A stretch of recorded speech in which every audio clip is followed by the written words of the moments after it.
From the beautiful city, Chicago, Illinois, WGN Sports presents White Sox baseball. It's Paul Konerko, Alex Rios, A.J. Pierzynski and the Sox as they get set to butt heads with Miguel Cabrera, Johnny Damon, and the Detroit Tigers.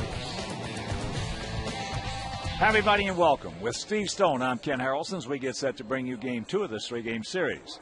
In the opener last night, Mark Burley was just terrific. We got some hitting. We got some big offense. Big game by Beckham. Big game by Mark Teahan. Sox won at 8-4. So the Sox come in at 14 games over, 1 game back of Minnesota. Tigers are 10.5 games back of Minnesota. And tonight, trying to continue on with Edwin Jackson. Edwin Jackson's thrown 2 games for the Sox, and he's been very good in both of them. His ERA is in the low ones. He's 1-0, and hopefully trends continue. And I say that because he's 3-0 lifetime against these Tigers, a team he played for.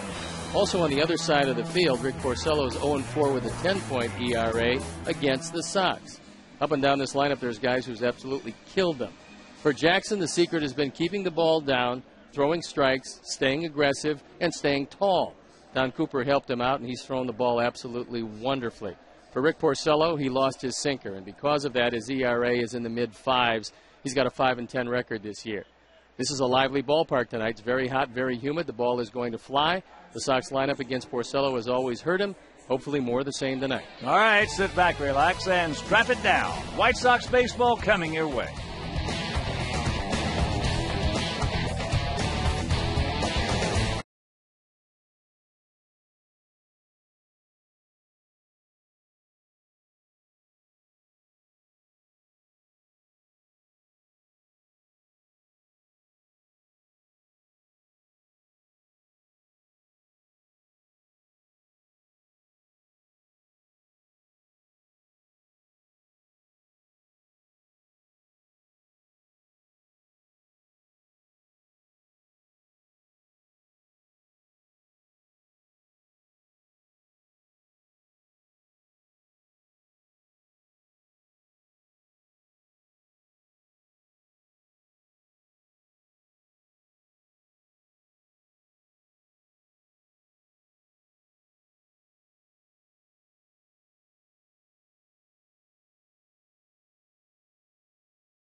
All game long, I'm going to be telling you about some great prizes that you can bid on WhiteSox.com. Proceeds are going to go to Chicago White Sox charities. And if you don't want to bid on the big prizes, $100 gets you an autographed picture and a chance to enter into a raffle for a VIP experience on WhiteSox.com. Chicago White Sox baseball on WGN TV, your official summer baseball stations, is sponsored in part by the Illinois Lottery Mega Millions. Tuesday's Mega Millions jackpot is worth $86 million. Tonight's game is available in Spanish on your SAP audio setting provided by WRTO La Tremenda, Chicago's Spanish language sports leader. White Sox SAP is brought to you by Galaxy, home remodeling expert since 1984. Do great work, give a great deal. That's Galaxy. On this very hot and humid night here in Chicago, Jim Leland's Tigers line up with Jackson leading it off, then Damon hitting second, he's the DH. Then it's Bosch, Cabrera, Guillen, Inge, Rayburn, Avila, and Santiago playing shortstop and hitting ninth. The defense and how they're going to line up behind Edwin Jackson, left to right, Pierre, Rios, and Quentin. In the infield, Vizquel, Ramirez, Beckham, and Konerko. A.J. Pierzynski behind the plate. And Edwin Jackson on the hill, trying to win his second game as a member of the Sox. His ERA, a very fine 138. This is his third start. Opponent's batting average a little higher than he would like, but he throws a lot of strikes. And being around the plate, he'll give up some hits.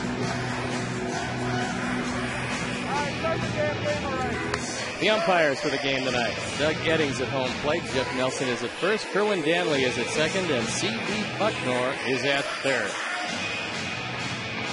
A beautiful night for baseball, not a cloud in the sky, although they tell us there is a chance of rain a little later on. Right now, none in evidence. We do know that it's warm. We do know it'll be a lively ballpark. And we do know we're ready for baseball. And I'll turn it over to my play-by-play partner, Hawk Harrelson. All right, Stone Pony, thank you very much. And once again, good evening, everyone, and welcome to White Sox baseball right here over WGN Sports. So happy you could join us for Game 2 of this 3-game set. Edwin Jackson gets set to face Austin Jackson. Jackson comes in hitting at .304, a homer. He's driven in 25. Pascal at the cut of the grass at third. First pitch strike.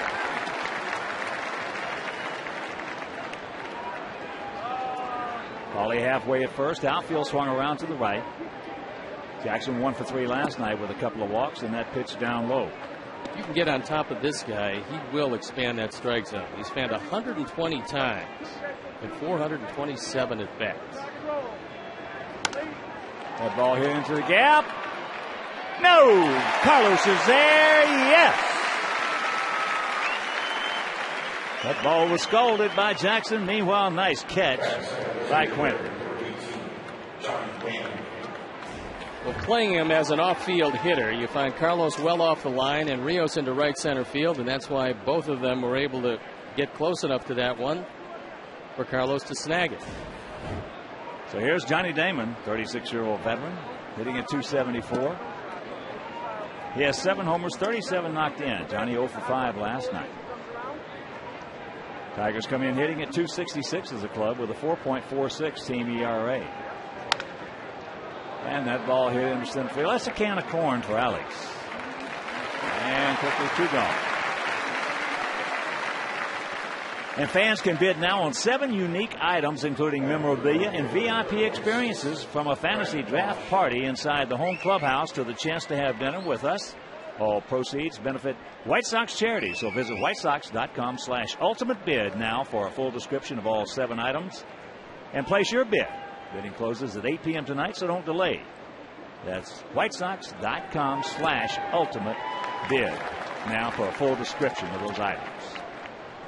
Brendan Bosch is another one of those guys that has a tremendous strike zone. It's a nose-to-toe zone, yet he's hitting .280 in this his rookie season, and they love his upside. There you got to. This big man, 6'5", he runs well. Looks like he's a decent outfielder out there. He's got a good arm. He's got a plus arm. He's just 25 years old.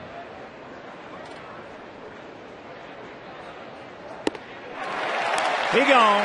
That didn't take long. After having to pass the Tigers nothing, and the good guys coming to bat.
Sox tonight We come in one game behind Minnesota, and it's going to be Pierre leading off, and Vizquel, Rios, Canerco. T in the DH. He had a big night last night. With Quentin Przinski, Ramirez, and Gordon Beckham, who's been red hot. The defense, Rayburn, Jackson, and Bosch left to right. In Santiago, Guillen, and Cabrera in the infield. Avila behind the plate, and 21-year-old Rick Porcello on the hill. He's 5-10 this year. The ERA well up there. 0-4 lifetime against the Sox, and they have absolutely killed him. His ERA up over 10. And before we show you our picks to click, you at home select yours. Juan Pierre looks at first pitch down low. Juan comes in hitting at 265, a homer. He's driven in 29. 1 for 4 last night. Beckham and Pierre hit back-to-back triples. There's a shot by Anderson. So a good way to start the bottom of the first. Tremendous advantage when you have the bunt ability that Juan has, because every corner man has got to play you close. Inside out swing, Inge is in on the grass. This takes away any angle. He just can't get to it. The reflexes aren't that quick, and a nice way to start. Juan with 44 stolen bases. Sox coming hitting at 262 with a very fine 3.89 team ERA. Omar takes ball one, outfield. They're shallow, very shallow. Swung around to the left. Nice gap out there in right center. And Omar, one of the best in the business for a long time, with a man on first, being able to get out and around and pull it in that hole. And when you're 0-4 with an ERA up over 10 against a team, nobody has to tell you that they've been really tough on you. So you come in with no confidence. No expectations. And that's why you got to jump on him early and make sure he doesn't get that confidence. Takes the bunt, takes the strike.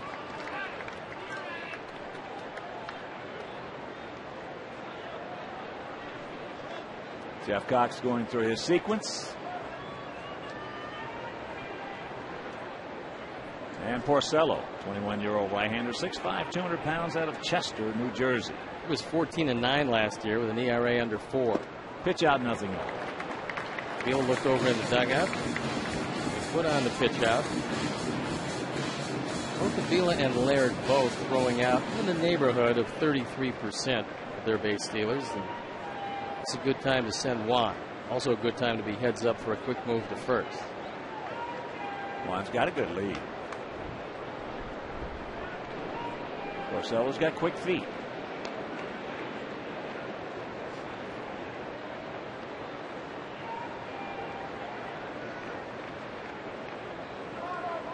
Another good lead.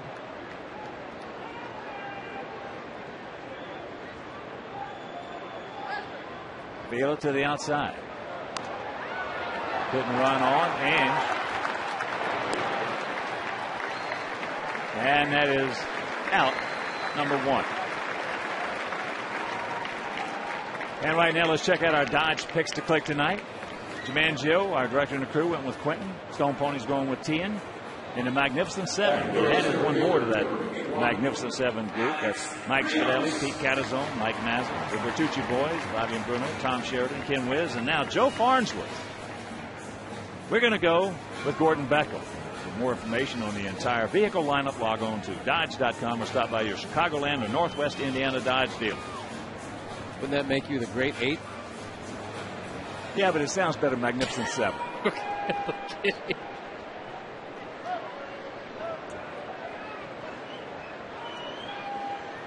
Pick him up. Alex comes in at 296, 17 homers, 66 driven in. 0 for 4 last evening, and lifetime against Porcello. 3 for 11. Another 3 hits, 2 of them have stayed in the park. Rayburn in bright sunshine in left field. It becomes a tough field to play right now, the toughest out of all 3 of them. All right, chopper to Hopper. And that is out number 2. And a reminder, the Ultimate Kids Sports Package includes being an honorary bat boy or bat girl at a White Sox game, Zamboni ride at a Blackhawks game, ball kids at a both Bulls and Fire games, and a Southpaw birthday party. Opening bid is $800. So visit whitesox.com/ultimate bid now for a full description of all 7 items and place your bid. Bidding closes at 8 p.m. tonight, so don't delay. Solo knows he's had all kinds of problems with Paul, so it'll be interesting to see, as his sinker appears to be working tonight, just how he goes at the captain. Well, Tien on deck, who's giving him a little problems as well. Paulie 5 for 10 with a homer lifetime off Porcello. Takes that pitch low and away. Paulie 0 for 2 last night with a couple of walks. Nice crowd on hand. Beer vendor bobblehead night, and then fireworks after the ball game.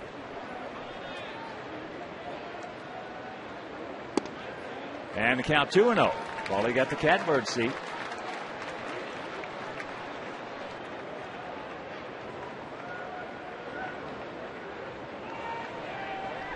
Looking at that shot, you see the sun in left field. That's where Rayburn stands. Everybody else immersed in the shadows. There's a strike.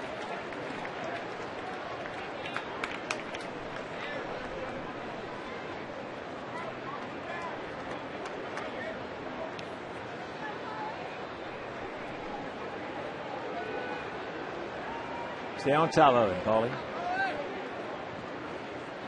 Short, quick stroke. And that's outside, 3-1.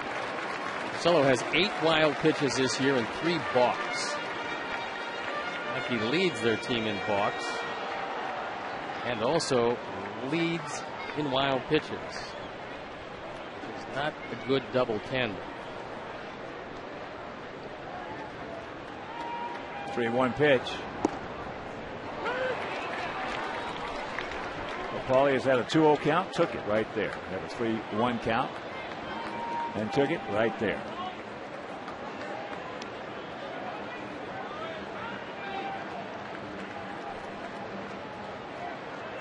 Try to trick him and get one in the dirt. Make it 9 long pitches. Tried his best, but Avila was able to knock it down, keep it in front of him. Keep Juan Pierre 90 feet away from the first run. Well, he had to figure after the 2-0 fastball, 3-1 fastball that he took, when he got to 3-2, he wasn't going to throw him another fastball. No. Lucky to get away with the first 2. So here's Mark Tien. Had a big night last evening. And if you missed it, this in the 6th inning, poof, deep, way back. 2-run blast. He also singled to start off that 4-run fifth last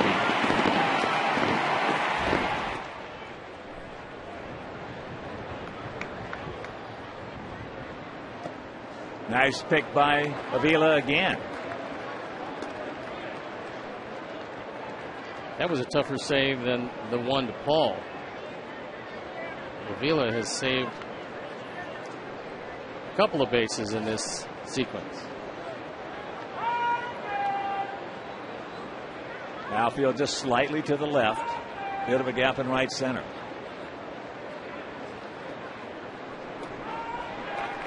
And the count 2-0.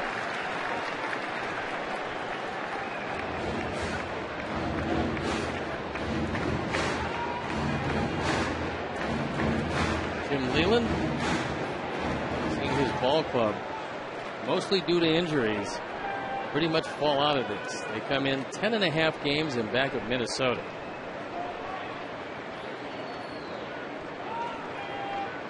And the 2-0 pitch to Tien.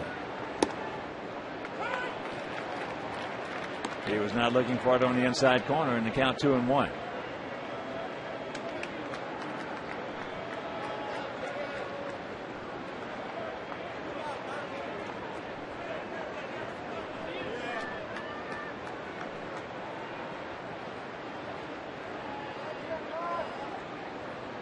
Right here, Mark.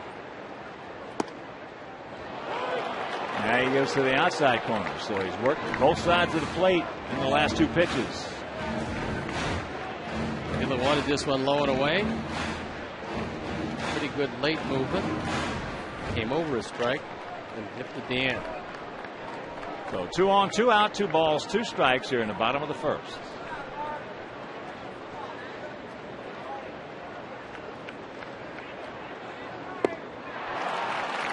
Got him, and that'll do it. After 1, no score.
take a few cuts yourself and get a hitting lesson from Greg Walker. Not that this is a swing that requires a lot of help. Jeff Cox, third base coach. We need Greg Walker to work with you. That swing needs some improvement. Go to WhiteSox.com. Really? On TV like that? Pat Tomasulo. Very talented Pat Tomasulo. Is right here, top of the second inning. Miguel Cabrera takes ball one. Hitting at .338, 26 homers and 94 driven in.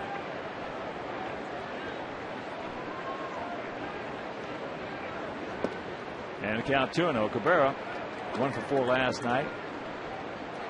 Picked up his first hit in 18 at bats off Mark Burley, an infield single. 3 for 12 lifetime off Jackson.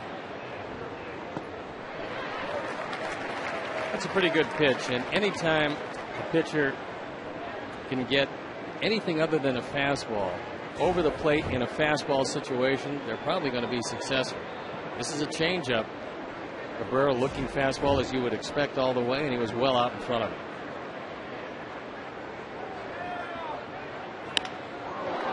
And that is just muscle right back to the middle. So the leadoff man aboard, and you can cancel the post-game show.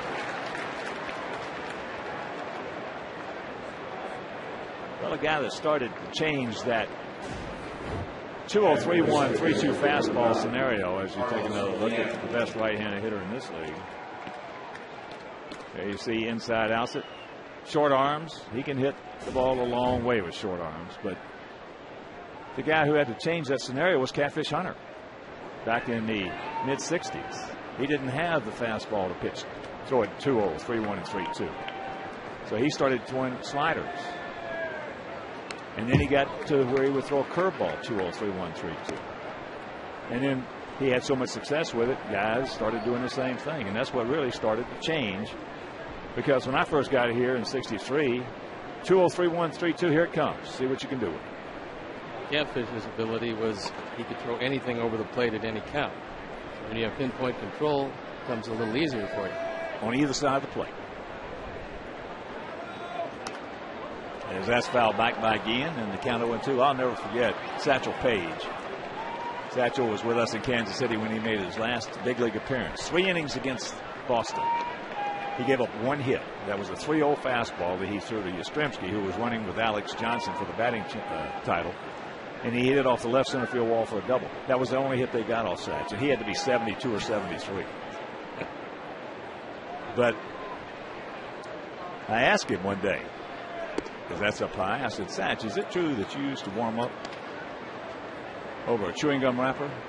He said, yes, it is, Hawk. And he said, I work both sides of that wrapper. He's one of the guys that could throw, apparently in his youth, exceedingly hard. Well, Buck O'Neill, God rest his soul, as there's a changeup outside and the count 2-2. Buck O'Neill told me that he caught Satchel a lot. And he said that, he told me when they were talking about him at Kansas City, where Buck was stationed, and that's where he scouted from, that there was not a pitcher in the American League at that particular time we were having that conversation who threw harder than Satchel.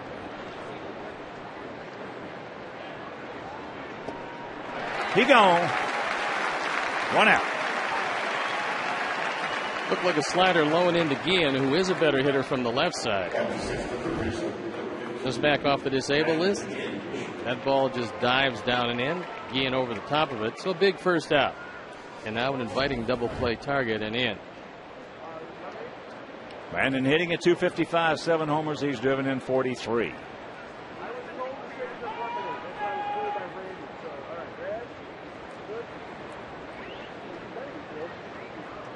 Gap out there in right center. Inge homered last night right over the center field fence. Oh, Matt Thornton.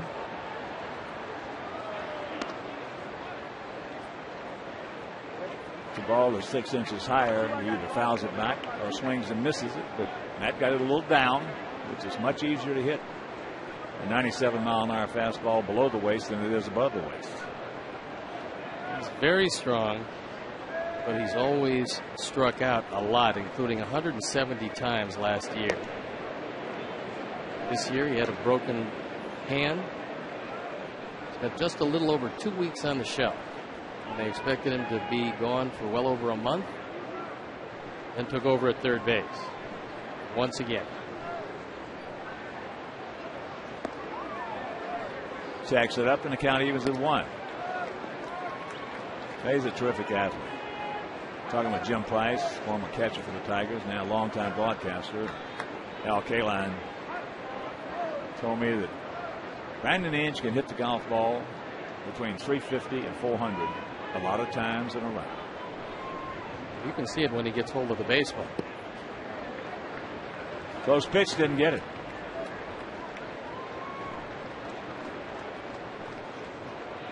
Outfield straightaway, fairly deep all the way around.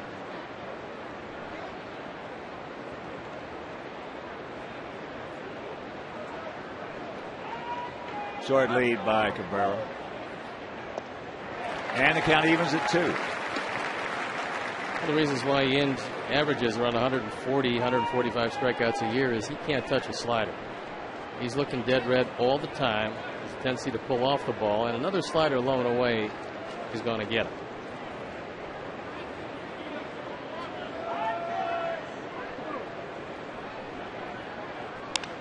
That ball yanked foul. And have you ever wanted to take batting practice here at beautiful US Cellular Field? Well, here's your chance to take hitting lessons from Greg Walker, one of the best. Instructional meeting and greet with Jeff Cox, third base coach. Take batting practice swings and watch White Sox BP. Dinner and game tickets are in the exclusive Jim Beam Club. Opening bid is $1,000. So visit whitesox.com/ultimate bid. Slider misses, full count. The best parts of that package is that meet and greet with Jeff Cox. They will never forget it. He's probably the funniest man currently not working in a comedy club. But a terrific baseball man who knows just about everybody in the game.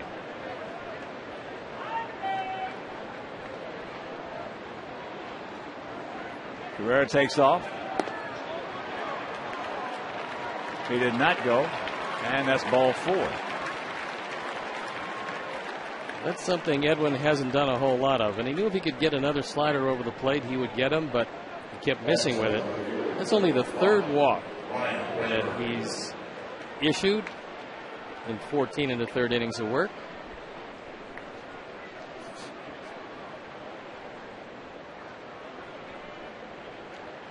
So here's Rayburn. He had a big night last evening, 3 for 4 with a homer. Comes in hitting at .234, 5 homers and 31 driven in. He's a better hitter than those numbers indicate.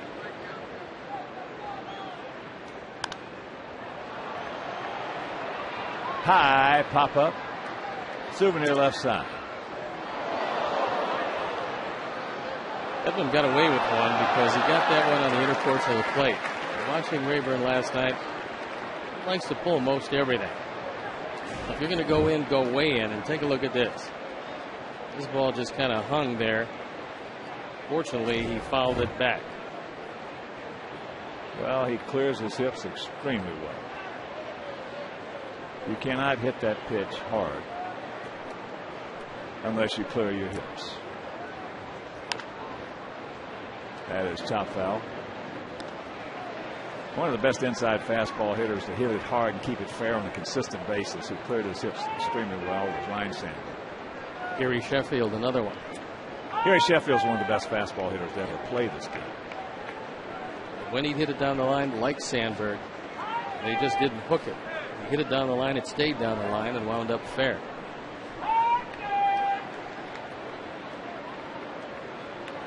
One out, 2 on, the 0-2 pitch. Good idea right there. Just a little too much.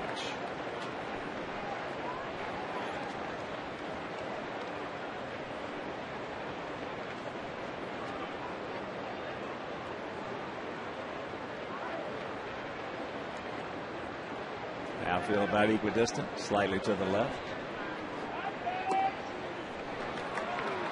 Don't want to get too cute here, Edwin. 2-2. He's having some trouble zoning in that inside part of the plate with his fastball.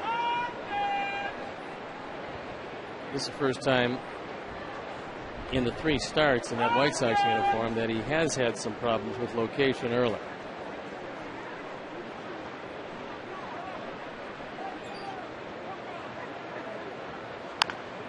Ground ball, that's fair. On the bag, the throw.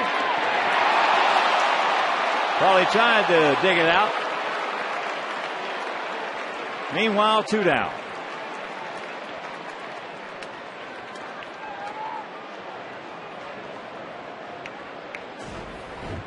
Rayburn has decent enough speed as this ball takes Omar into foul territory.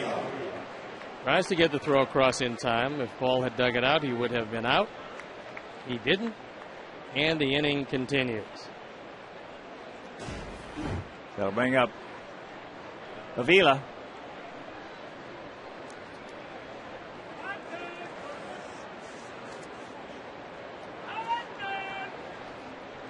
Alex, 2 for 6 lifetime. Off Jackson.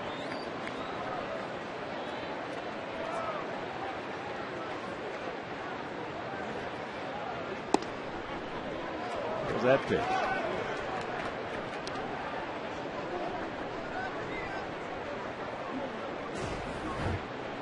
Take another look. He tried to pull it back, a bit down. Catchers on that low pitch sometimes when it goes across the plate, a strike, and then falls off. They will pull it up.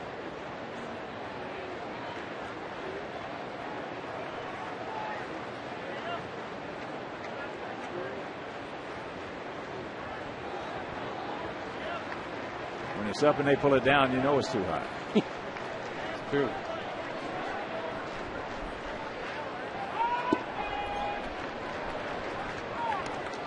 Two and 0 the count with 2 out, 2 on. Here in the top of the second.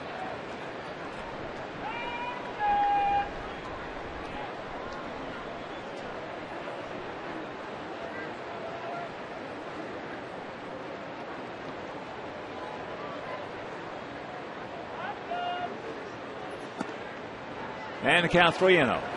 Ramon Santiago on deck. We'd much rather have a resolution to this at bat with Avila than Santiago. Santiago's been very good against our ball club. The time he put on that Tiger uniform.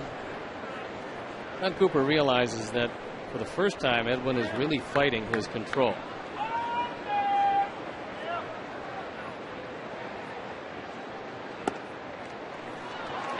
So the second walk of the inning.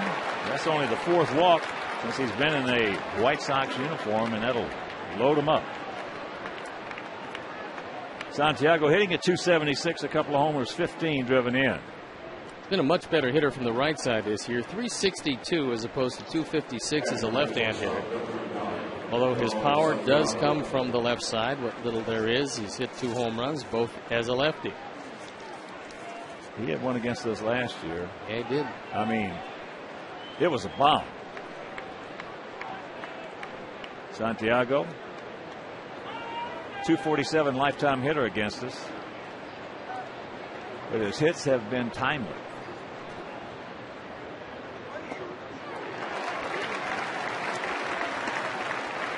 Having trouble locating that fastball. A lot of pitchers will go to the slider, which for many of them is a comfort pitch, a pitch they believe they can get over the plate. Not a whole lot of speed on the bases for these Tigers. And that's out of play, and very quickly the count 0-2. Santiago this year 4 for 12 against us. But these are the scenarios here that AJ really shines. He has always had that ability to nurse guys through tough innings.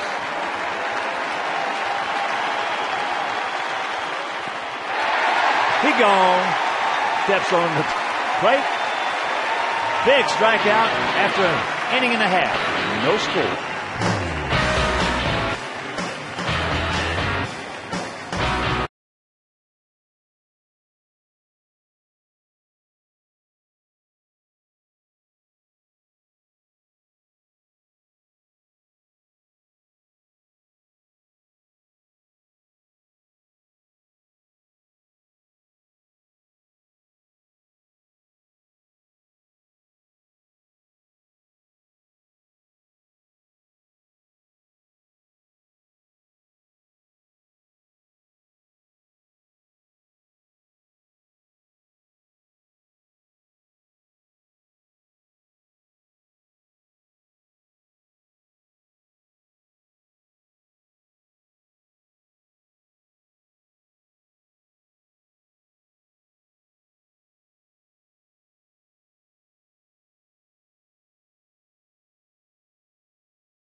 memorabilia package. And here to help me explain all of that is a true legend in his own right, Moose Skowron.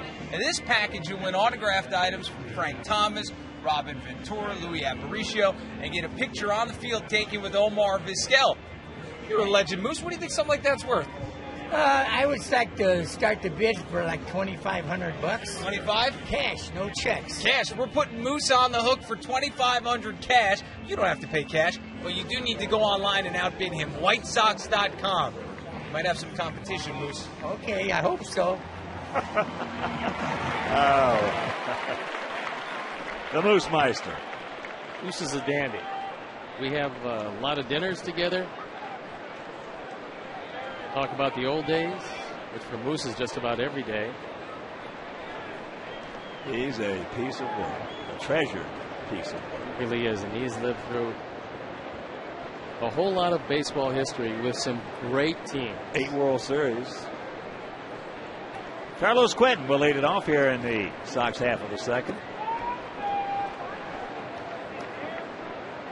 1-0 the count. Top of the second at Target Field, no score. There's a shot right back through the middle. So Jim Angio and the Cruz pick the click.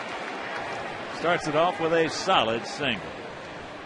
You take a low fastball hitter and a sinker baller, and usually sinker baller doesn't fare very well, especially when it doesn't sink. The ball came in just above thigh high. Carlos took it right back up the middle like a rocket.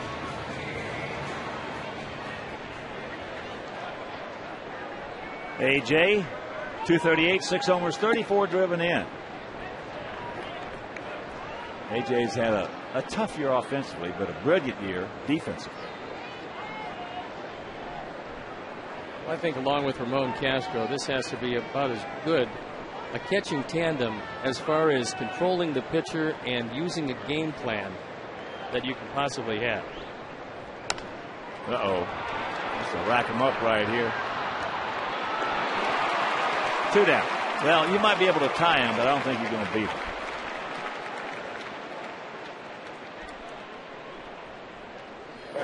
Ramon's done just a fantastic job.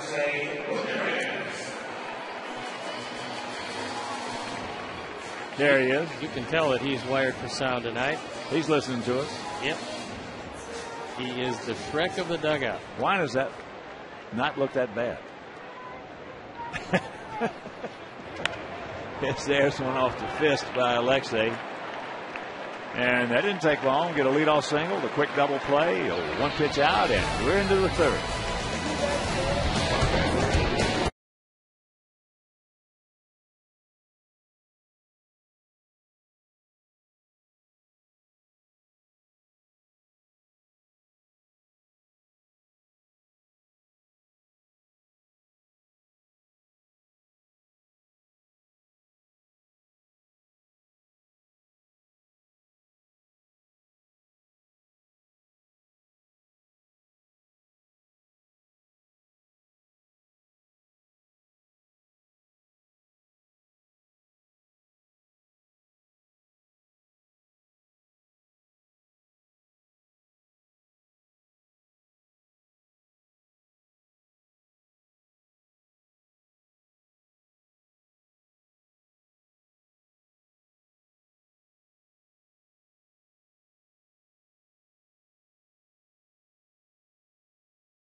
Against these Tigers. Burley has an 82-48 career mark at U.S. Cellular Field with a 3.76 ERA. Mark Burley, tonight's Toyota, moving forward. Top of the order, Austin Jackson did a line drive. Looked like it was going to be a gap shot, but Quentin got a terrific jump, got over there and really made it.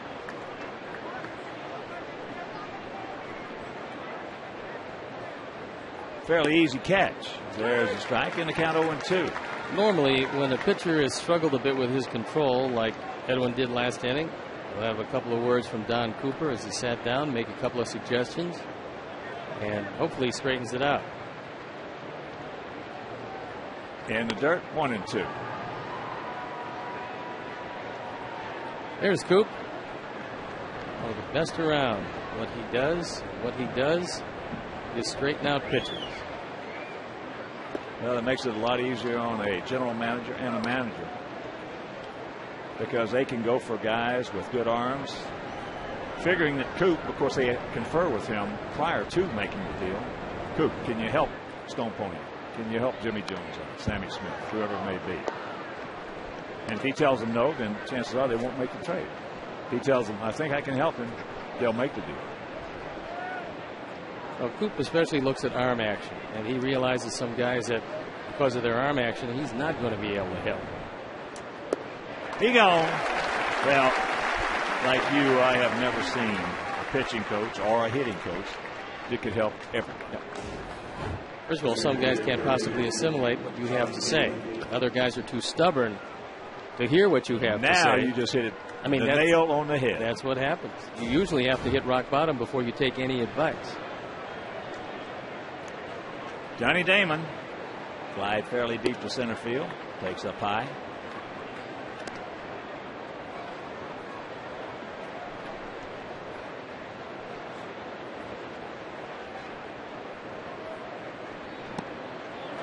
Checks it up, and the collector's dream. This package includes autographed items from your favorite White Sox players, including a Frank Thomas jersey, Carlton Fisk helmet, Louis Aparicio framed print, and more. Also included is an on-field photo with Omar Vizquel at a future White Sox game. And the opening bid for this ultimate auction item is $1,500. So visit whitesox.com/ultimate bid now for a full description of all 7 items to place your bid.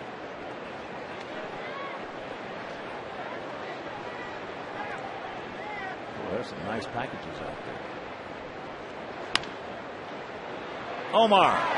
Forget it. That was Johnny Damon going down the line. Omar did a nice job of diving to his left.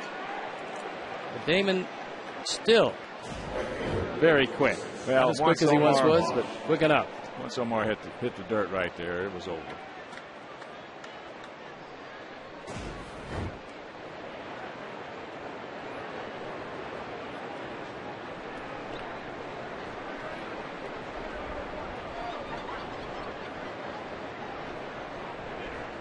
Brennan Bosch struck out on a good fastball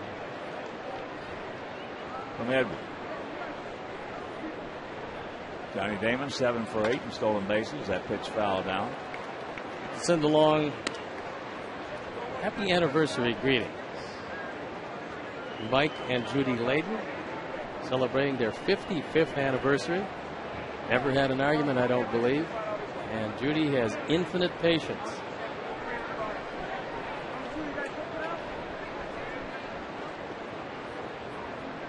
The 0-1 pitch. Damon sees he hits the dirt, and he's going to get into second base.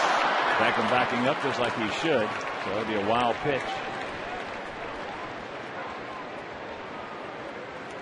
Just the second wild pitch for Edwin Jackson. His slider down in the dirt. Bosch makes no contact. Even a great throw by AJ is not going to get the job done. Man in scoring position, only one out with an 0-2 count on a guy that strikes out a lot. You don't have to throw him a strike. Go back to that high fastball and you'll strike him out. 55 years and never had an argument. Maybe one. Well, that's pushing me out. That's true.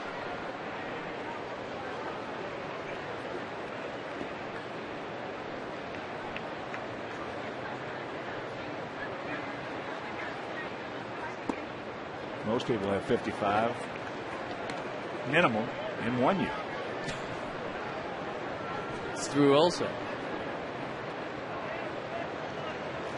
Of course, when you marry a Greek, you don't have much to say about it.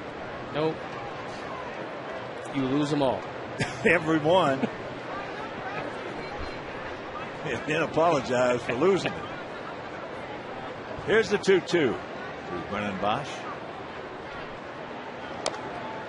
Double hit, add 2. Well, you've thrown 3 sliders down. It's time to change the eye angle and throw that face-high fastball. He will go down on strikes, but you better make sure that you get it from the Detroit to the chin.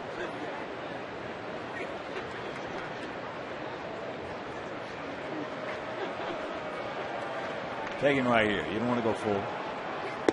He gone. Yeah. 5 strikeouts for Edwin. And now we're going to see what Ozzie wants to do with this young man walking to the plate right here. He's going to put him on. I think it's a no-brainer. You take the league's best right-hand hitter, you put him on first base, and take your chances with Guillen, who's not a bad hitter, but he's not Cabrera. Not many are.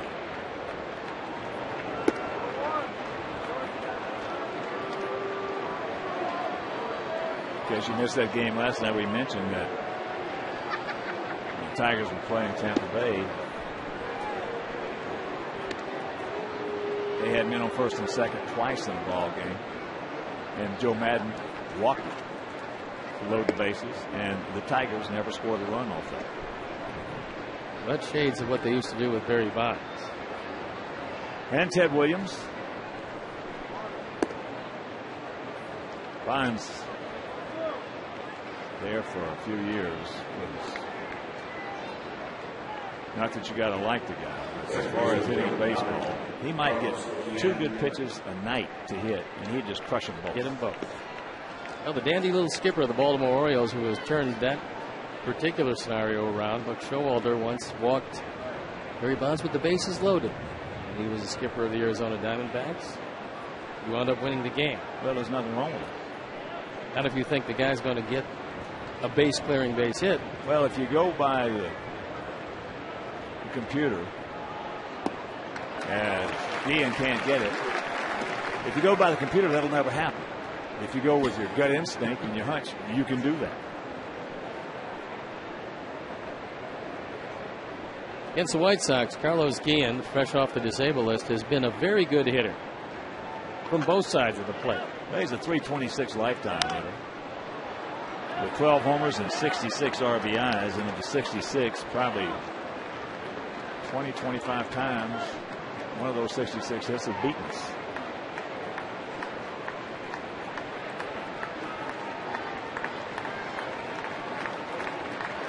Two on, 2 out, 0-2 the count.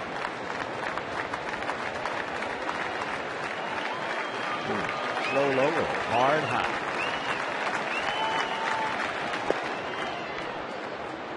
There's the hard high at 97. That intentional walk was the 17th for Cabrera. Until they get a left-handed difference maker to hit behind him, they're going to continue to walk him, especially the teams in contention.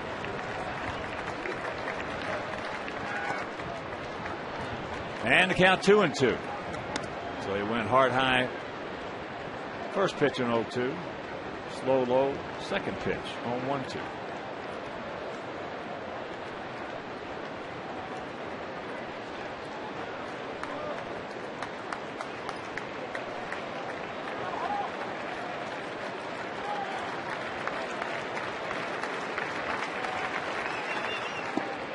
He gone.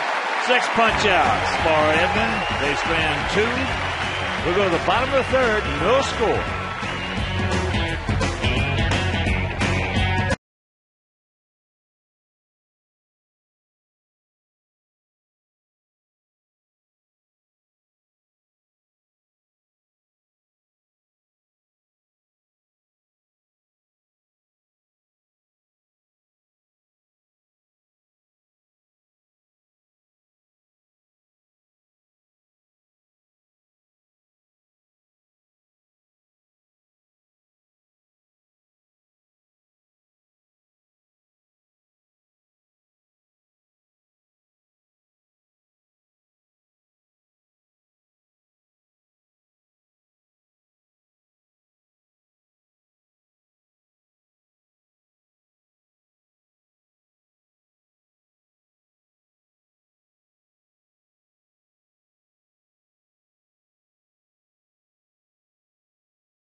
And Stoney, Hawks agreed to leave the tip on the meal as well. He shared that with me earlier. You get to visit the TV booth, the radio booth.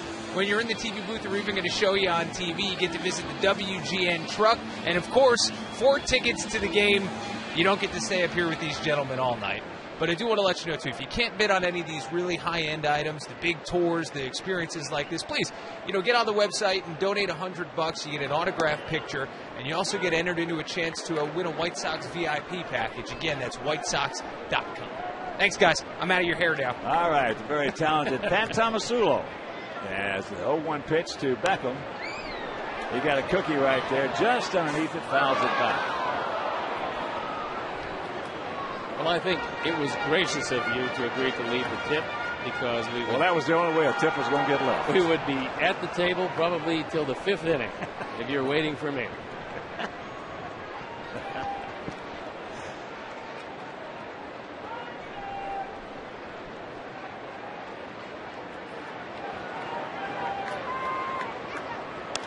And that's out of play. Well, Stone Pony's out of that same philosophy as my former partner, the Whimperoo, Tom Detroit was. And that was, if you paid for it, it cost too much. Indeed.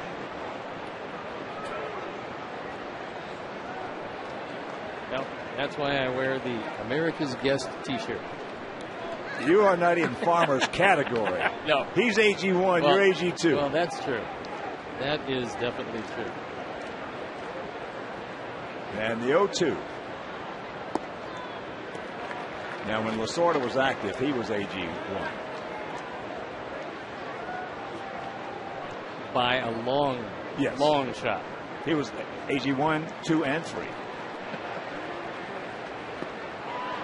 As he gets Beckham.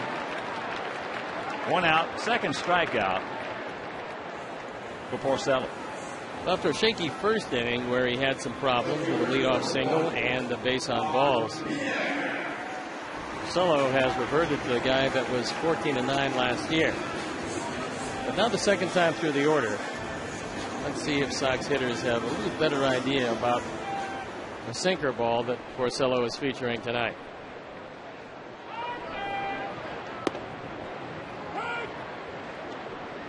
Oh, and 1 to count. One who started off the bottom of the first with a shot single by a drawn in Brandon Inge at third.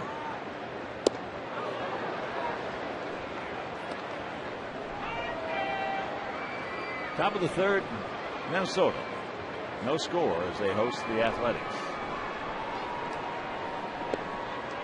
And the count 2-1.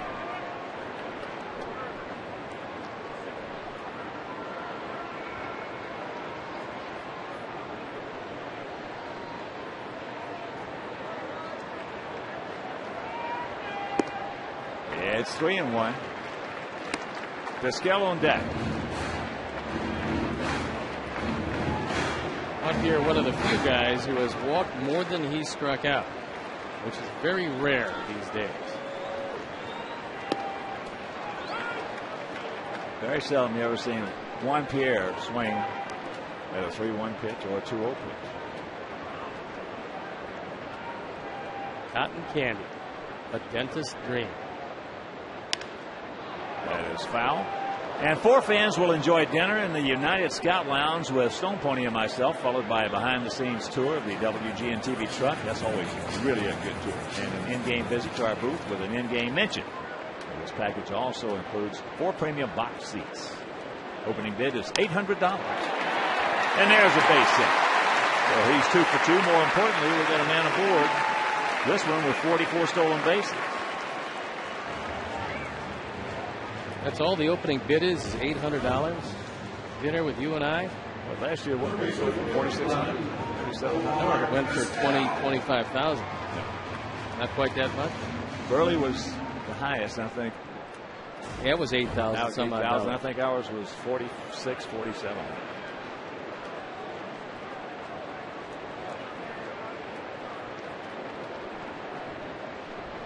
Omar grounded out to his counterpart, Brandon Inge. That was on a hit and run. Vila looks over in the dugout to see if they want to use a pitch out on the first pitch.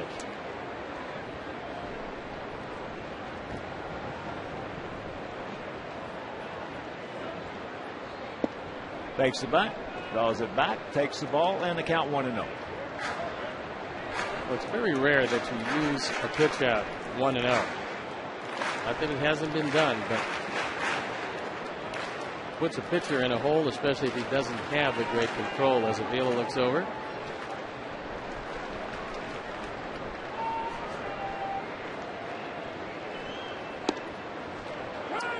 Well, I have seen it done 3 times in a row. Don Buford was the hitter in Cleveland. Alvin called for 3 straight pitch-outs. Get the base runner on the 3rd? Nope.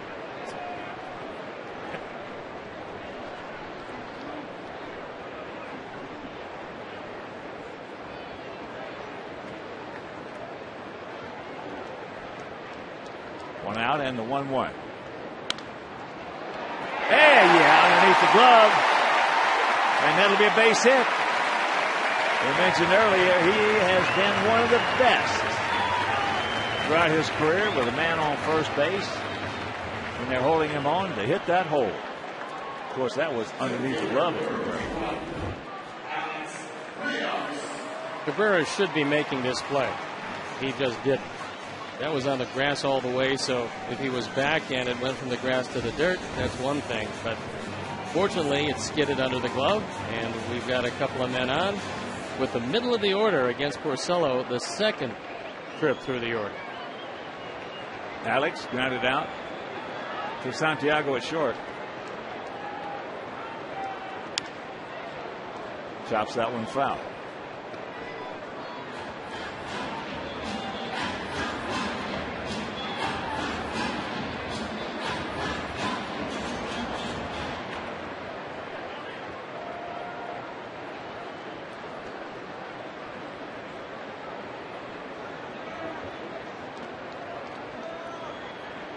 Short lead by 1. Back to the middle. Takes that big hop, and they're going to turn. Boy, you're talking about a hang whooping. There's a major league double play, but it was that big hop off the mound on a shot by Alex. We'll go to the 4th, still scoreless. Mercer.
The Sox won it all. With this next prize package, you can relive it again just a little bit. It's the 2005 Ultimate Memorabilia Package, where you can bid on a prize package that includes balls and hats signed by members of that team, a picture on the field here at U.S. Cellular with members of that team. You also get 4 tickets to a game and a replica World Series trophy that's going to be signed by Ozzie, Kenny, and Jerry.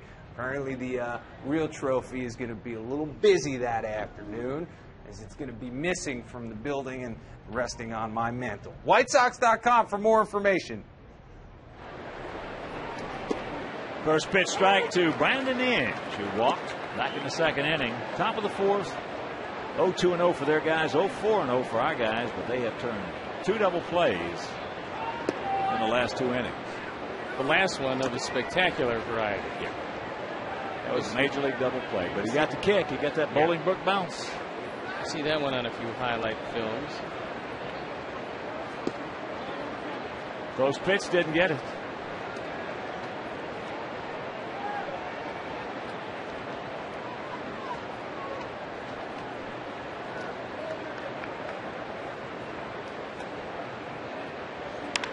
The ball hit hard. Alex back. Yes! Makes the catch, hits the wall. Beautiful play by Rio. Mercy. Ends took it back just about as far as it could go in this ballpark. It's 400 feet straight away center field. Alex got a good break. And it's the AT&T Uverse replay.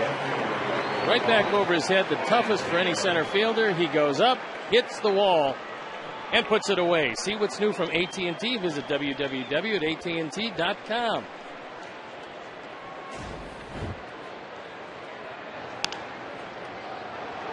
And the hole past Alexei. So Rayburn, the 1-out single.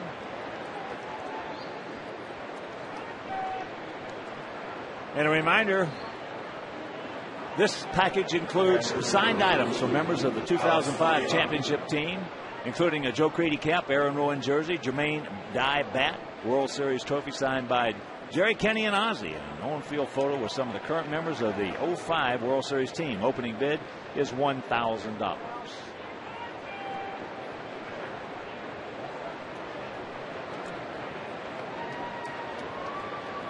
Alex Villa.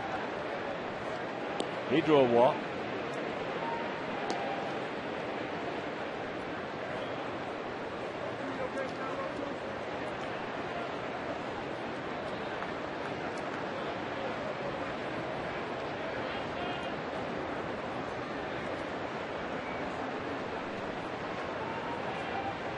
Pitch out, nothing on.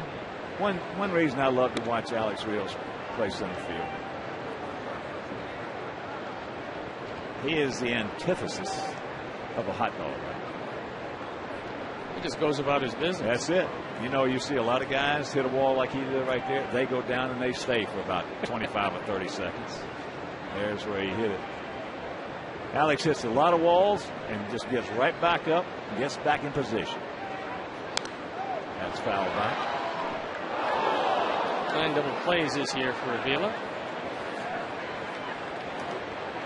In Detroit, time or two, he took that ball to the left side. All things considered, they are pinching him up the middle.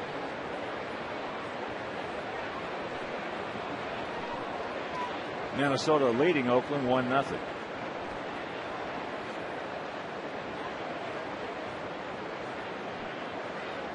There goes the runner. He gone. Beautiful peg by AJ. 2 down.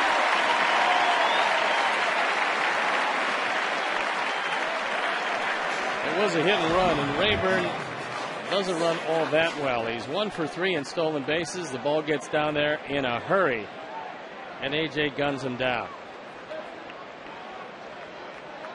So AJ just take his time. He knew he had him.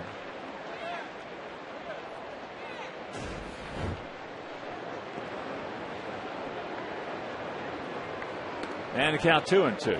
Every catcher got that particular pitch to throw. When a man was stealing, there wouldn't be that many stolen bases. You got a pitch up and away, and threw a rocket to second base to cut down Rayburn by plenty. He gone. Strikeout number 7 for Jackson. And we're at the bottom of the 4th. Still no score.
right here in the Sox clubhouse.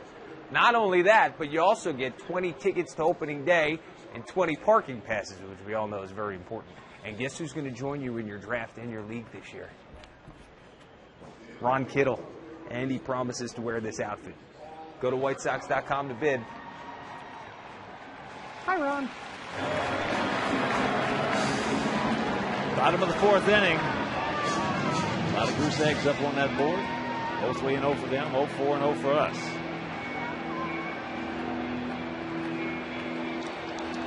It'll be Konerko, Tien, and Quinton.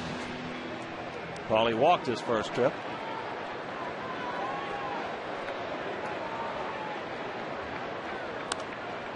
Got that one by him. And the count over and one.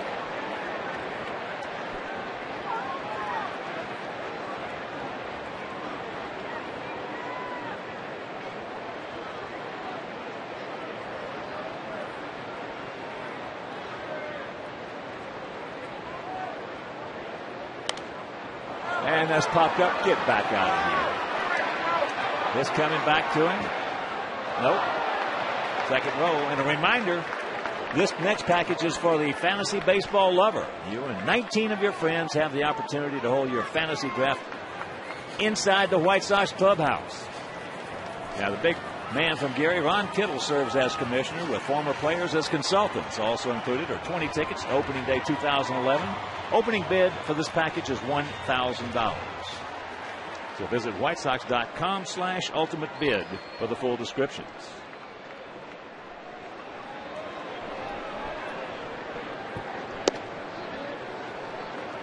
And some of the bids that are coming in.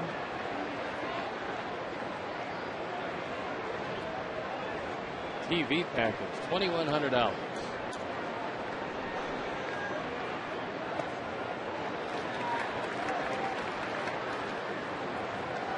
Wanted to check that. 2-2 the count to Paulie.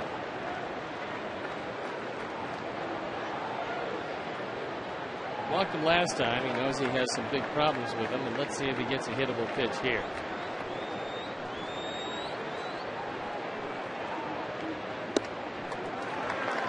Tried to cut that fastball away and missed by quite a bit. Last 20 games, 7 home runs, 12 driven in, and he scored 13.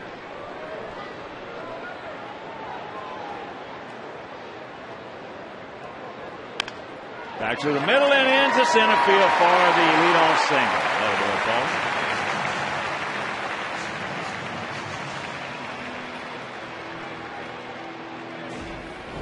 Now he's hitting over 500 against Porcello. Just between Santiago and Guillen. A promising way to start this fourth inning.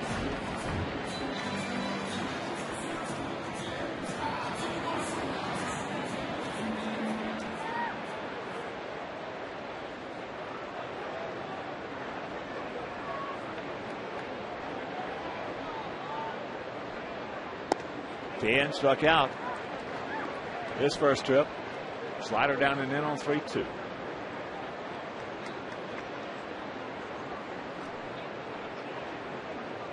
Second of this 3-game set. Finale tomorrow. Freddie Garcia against Armando Galarraga. And that evens the count up at 1. Thank you, Lance, to be with us here at beautiful U.S. Cellular Field. 5 base hits, 5 singles for the Sox. For some extra bases.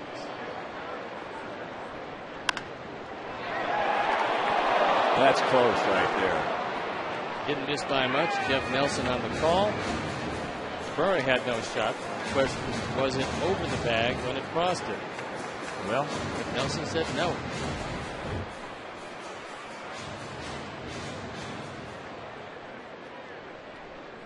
That's really close.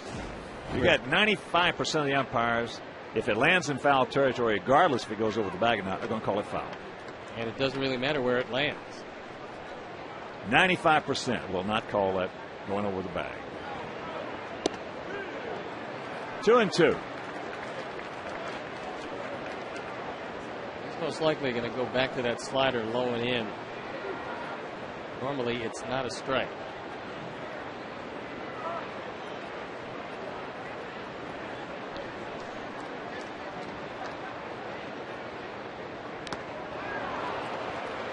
Well, high heater, he got a piece of it, but unfortunately, it's stuck in the glove.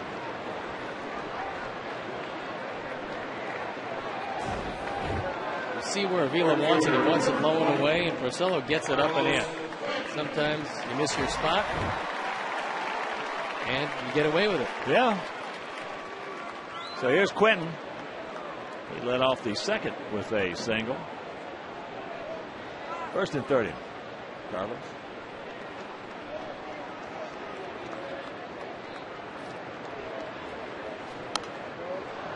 Woo. That one had right center field seats written all over it. Greg Walker told me that Carlos was trying something different tonight. He was going to get in that crouch, start to come up, and then go back into it. Couldn't quite understand how he was going to do that all before the ball got there. Carlos has some interesting ideas. That ball hit hard. Right size, wrong shape. He hit that ball exceptionally hard. Well, that's a new one on me. He's going to crouch down, come up, then go back down. Yeah. Okay. 51 years, that's a first. Nope. It's called the Jack-in-the-Box School of Hitting. That is a lot of movement, and you only got less than a second to make up your mind. Down hangs at 0-2, but whatever floats your boat. Earlier he said that Carlos went in the batting cage and was trying to hit everything straight up. Because he said that swinging down on the ball wasn't working for him, and that's how he started to drive in some big runs. Well, Greg said, you know, look, whatever works, works. Well, he wanted to hit the top of the cage with the end of his bat. That's exactly what he tried to do. Fouls that back.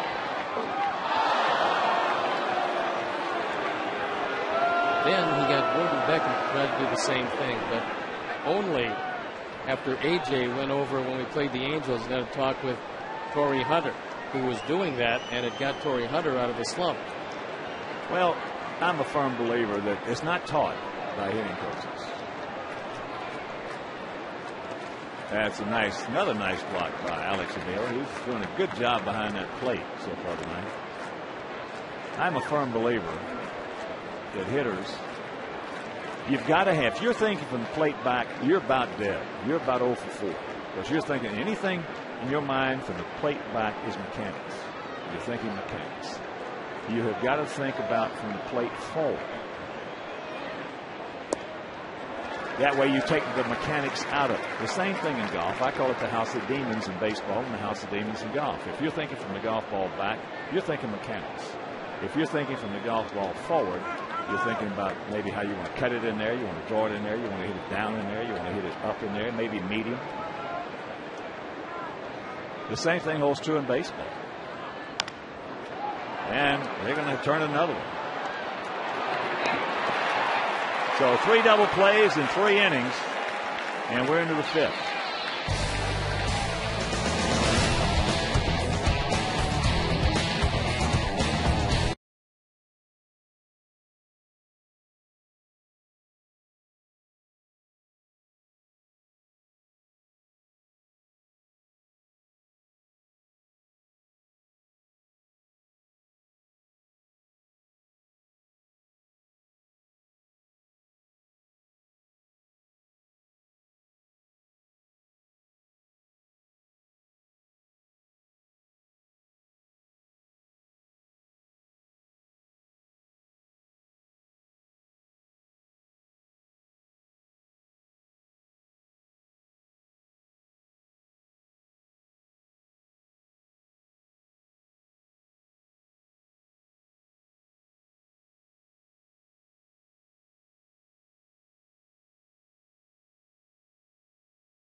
can go to spring training. This next package, the Sox will give you a $1,000 travel voucher to get out there. You'll get a behind-the-scenes look at their spring training facility, Camelback Ranch, a meet and greet with the players, tickets to a game, and a chance to throw out the first pitch. What a nice vacation. Bring your camera, have yourself a great time. There you go, Minnie. Ah, that's what I want to see. Ah, you're fierce, Minnie. Go to WhiteSox.com for more. Give me more, Minnie. The best part of that package is you don't have to wear that weak cowboy hat. Very talented Pat Tomasulo. He's good. But right here, we're into the 5th inning. Santiago, 0 for 1, a strikeout, a big strikeout, coming with the bases loaded back in the 2nd inning. One of 7 registered by Edwin Jackson so far. Jackson's only had one 1-2-3 inning, that coming in the 1st inning.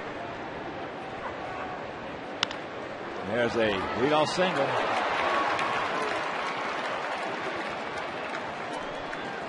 And this package for 4 includes a behind-the-scenes tour of the White Sox spring training complex in Glendale, Arizona during spring training 2011. Guests will meet White Sox players pregame, and one guest will toss the ceremonial first pitch of the game out. The package includes a $1,000 travel voucher for travel and accommodations, and this package opens for a bid of $12,000. So visit WhiteSox.com/ultimate bid for a full description. And if you've never been down there and seen the facility, it is gorgeous. And the weather that time of year is as good as it gets. Well, the last 2 springs, especially this spring, 2010, that in all my years in baseball, that was the greatest weather I've ever experienced in spring training. It was terrific. It was not too hot. It was not cold, as we got a lot of cold days in Tucson. We got a lot of rain in Tucson. You're not going to get the same. You're going to get a little higher temperatures in Phoenix, as Tucson is higher, despite the fact that it is 90 miles south of Phoenix and a little bit further south of Glendale.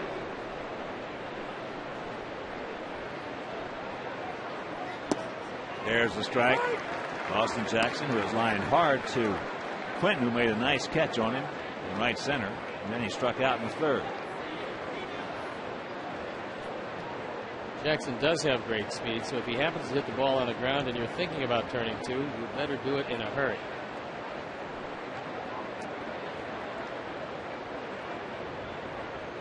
There he goes. Guns over in time. So we hit and run on. 1 out. Santiago at 2nd. You know, we're getting back to the thought process. As I said, no hitting coaches teach us. I'm a firm believer. Let's just take an analogy. I don't know the man. I've talked to him. I've met him one time. Seemed like a terrific guy. And he was really going through a lot of problems now, obviously. It was Tiger Woods. And I watched Tiger, and outside of Steve Williams, his caddy, there's not a bigger Tiger Woods fan in the world than myself. I love him. But he is thinking now from the ball back. He's so much into mechanics, he doesn't have that same rhythm that he's had. And if you recall watching Tiger in the past, you would see him taking his practice swings. He was swinging to a finish, whether he wanted to cut the ball or he was swinging to a finish where he wanted to draw the ball. And I am a firm believer, and have been for a long time, that if hitters thought about hitting the ball with their finish, they would have much better success than thinking from the plate back. In other words, when you're taking batting practice, you swing to a finish. If you want to hit the ball to right field hard, if you want to hit the ball, you swing to a finish. You want to pull the ball, you swing to a finish, keeping the bat in front of you all the time. That way it gets your thought process out in front of the plate rather than behind the plate. I think it also illustrates one other thing, and I'll get to it after this pitch. 1-1 to count with 1 out here in the top of the 5th. Damon fouls it back. I think it illustrates Tiger Woods is the same guy physically that he was when he was winning all those tournaments. But it shows you just how powerful the mind is to all of the professional athletes who have the physical skills to get here to the major leagues or the PGA Tour or any of those other things. And it's the harnessing of the mental processes that will allow you to excel. Because all these guys have great skills physically. Well, I have always thought, since probably my middle years in Major League Baseball, you're always going to have some physical freaks, and I say that complimentary. Yeah, I mean, that's the guys at the top, the superstars. Right, the superstars. You know, your Mickey Mantles, your Willie Mays, your Joe DiMaggio, Ted Williams, those guys. Superstars. But the only difference in the rest of the guys is how well you control your mind and your emotions. And that's foul. There are a lot of guys that you have seen and I have seen in our careers, having almost 100 years experience in this game, that have had unbelievable physical talent, and yet you knew they never had a chance to make it. No, and usually what separates the men from the boys in any sport is winning with less than your best. Because those days when you're at your best, the game is easy. Those other days when you have less than your best, that game is really tough, and you have to learn how to master that aspect of it. Another foul ball. Well, I tried to explain to people in the past that when you're going good as a hitter, hitting a Major League Baseball is fairly easy.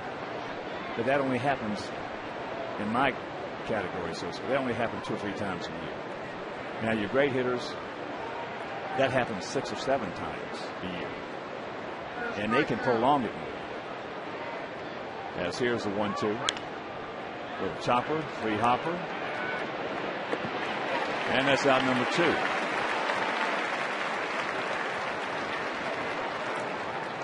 But I've seen a lot of guys who didn't have that much physical ability, and yet they were stars in this game. Not superstars, but stars. So here's Brennan Bosch, 0 for 2 with a couple of strikeouts. Both of them coming on fastballs. One up and down the middle, the other up and just outside the plate. There's the strike. Here's where you have to be careful, because in a scoreless game, with a go-ahead run 90 feet away, one of the ways that Jackson has been able to get Bosch up is to set him up with the slider down. That becomes a tough pitch here. You might want to just stay with a fastball up. Quite that far up. Top of the 5th at Target Field, still 1-0 Twinkies over Oakland. And that's where we're going to be going on Monday night. We'll have an off day on Monday. Tuesday, Wednesday, and Thursday from Target Field. That's hammered. Meanwhile, just a hard strike and the count 1-2. Good pitch, because he kept it in, and the only thing Bosch could do is hit it hard and well fouled. We're going to run in that series. Danks, Floyd, and Burley out there. They're going to run Baker, Liriano, and Pavano. Good series. Very good. And the 1-2. He gone. He knew it. We're halfway home, still scoreless.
text Subway to 97999. So go to WGNTV.com for complete information and rules.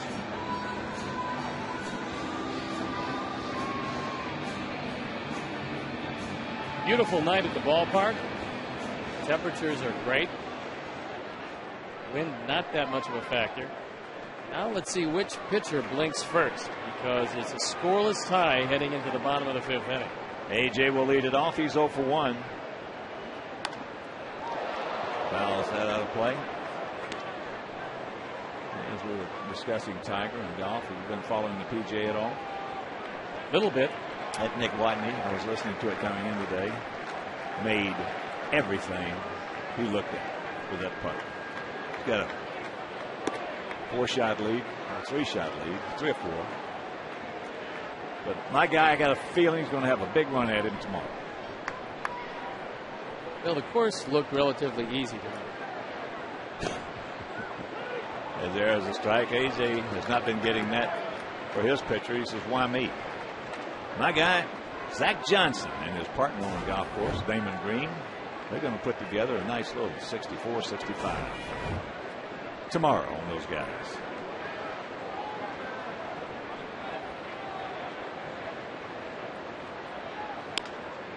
That's flipped out. Stay fair. It will. Thank you. So the leadoff single, as Rayburn was playing in that way, gets over there.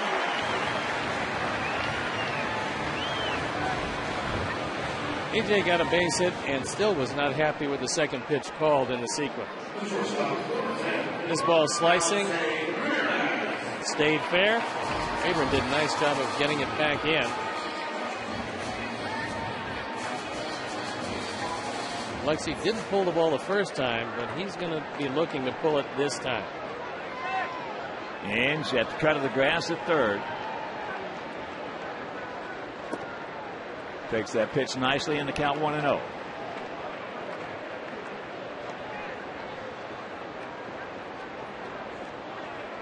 That Whistling Straits is a great golf course. Looks like it. We played the inaugural round there. And they've got tees on that golf course that these guys playing have never seen. They got some tees that are so far back there.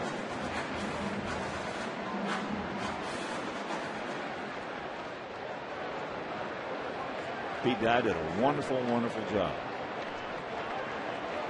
Along with Herb Kohler Jr. and his staff. And they're going to do it again. Drops the ball on the transfer. Well, they wouldn't have been able to turn 2 anyway. Now with Alexei going up the line, and he did try to pull it. Unfortunately, Inge was there on a high hopper. Erwin Danley on a call. It was a correct call. He's out here. And then on the transfer, the ball just trickles away.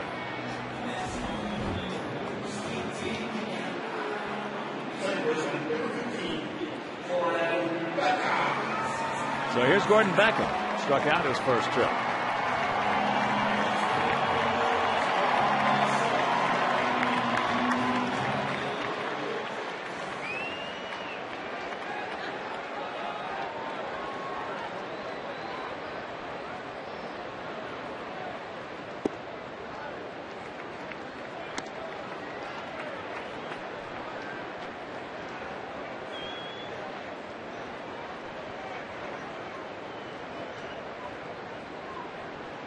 Moderate amount of pitches so far for the 21-year-old. Well, that first inning was a big inning, as there goes Alexei, and there's a base hit by Beckham. Little hit and run by Ozzie. And now runners at the corners, 1 out. A beautiful inside-out shot by Gordon Beckham. I'm going to tell you, Hawk, I'm kind of surprised because Beckham's 2 hits last night came to right and right center field.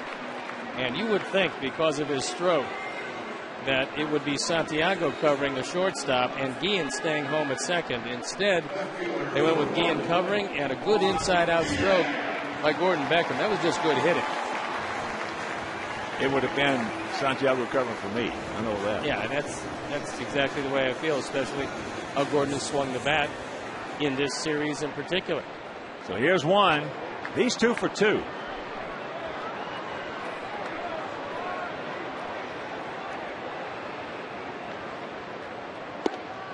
Don't stop now, boys, as he takes strike one.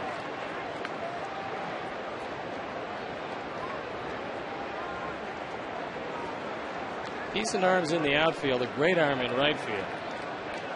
Rayburn throws okay in left. Jackson still has that mound to contend with in center field. Jacks it up. No swing. And the count 1-1. A lot of people don't understand why it's so difficult for the center fielder to throw out guys at the plate. Because it's not easy to airmail the mound on one hop and not short hop the catcher. Unless you're shallow enough and have a strong enough arm to throw it there on a fly. Big pitch right here, the 1-1. And that's low, 2-1 advantage, Pierre. Well, this year, for the first time in a long time, we're seeing more guys thrown out at the plate and more guys thrown out at third base, and we've seen it in a long time. Well, throwing from the outfield, when one run is of critical importance in the post-steroid era, where the game now has a meaningful 1 or 2 runs one way or the other. And the count 3-1, Vizquel on deck.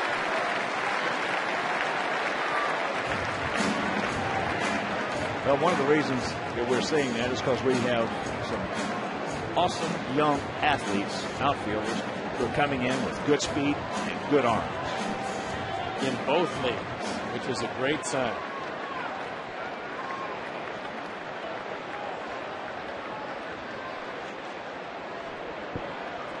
Three-one pitch. As I said, you very seldom see Juan Pierre swing at 2-0, 3-1. And you very seldom see pitchers throw him anything but fastballs on 2-0, 3-1. So it'll tell you the advanced scouting is pretty good. And mostly right down the middle. You do have a guy that walks begrudgingly. On his walk 34 times, 459 at bats. Gordon takes off. Pitch, souvenir left side.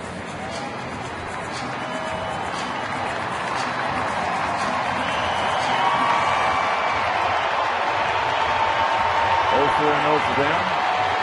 0-7-0 for us. So we have one out, runners at the corners here in the bottom of the 5th.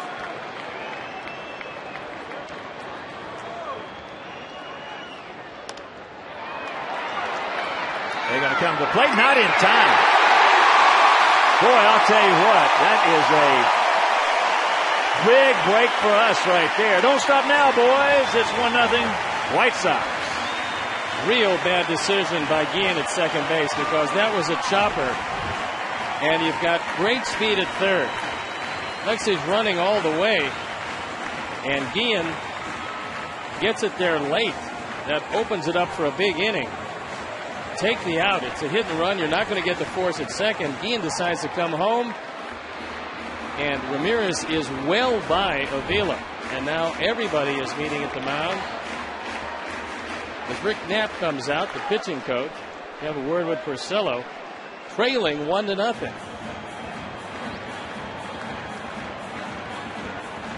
Big break for us right there.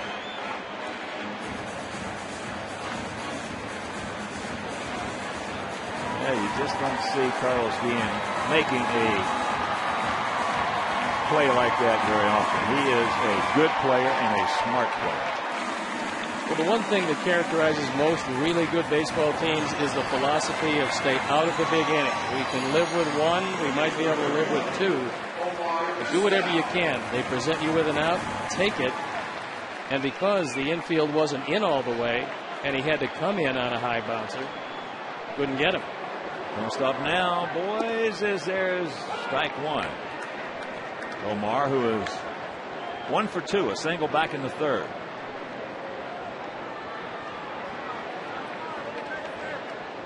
The engine on the grass. Walsh is playing well off the line in right, and Jackson is playing a couple of steps into left center. Hit and run. Popped up. They're going to get back. Infield fly rule is called. 2 down.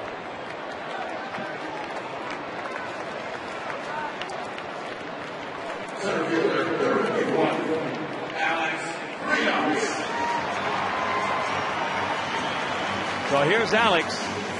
0 for 2 last time up. With men on first and second, he hit a screaming Mimi. Hit the mound. Took the hop over towards Carlos Guillen, who turned it into a spectacular 4-6-3 double play. Takes it right there. And the count 0-1.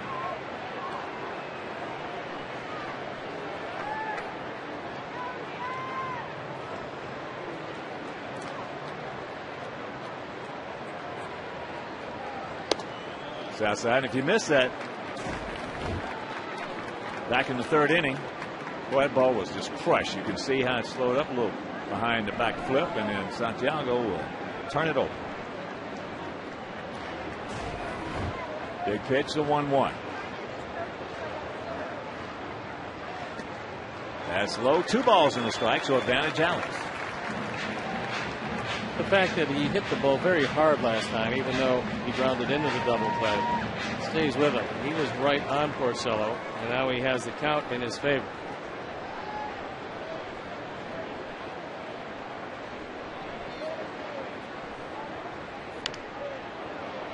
In on the fist, good pitch, good movement, evens count at 2.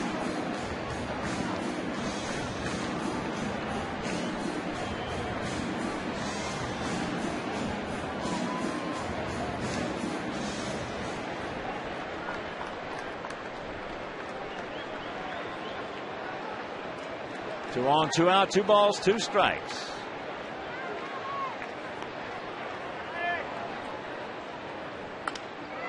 And that is going to be a souvenir right side. Big crowd on hand.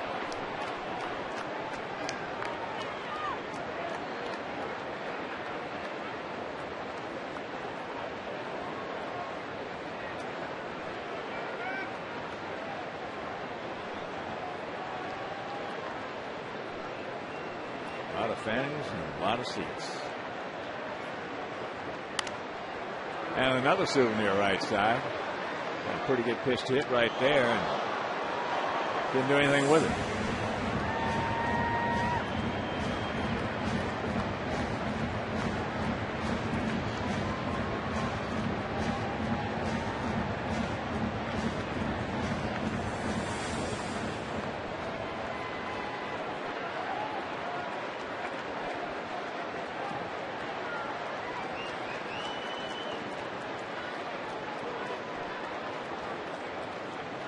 These situations with runners in scoring position and 2 outs, Alex has been pretty dependable this year, driving home some big runs, and this would be a big one as Avila and Porcello having trouble hooking up.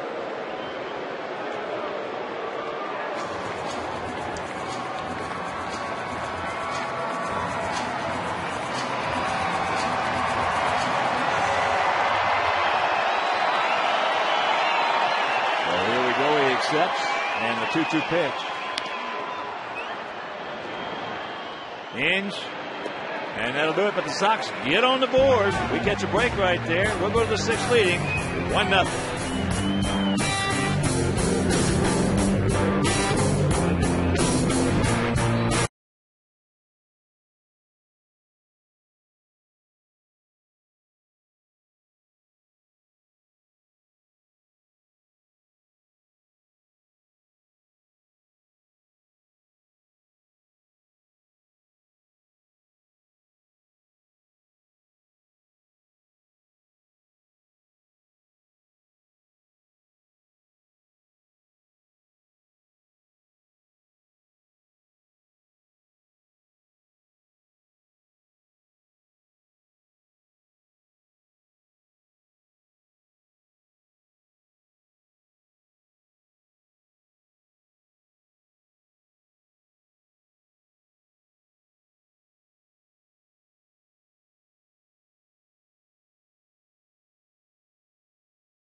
to connect all the game stats and information while you're watching at home.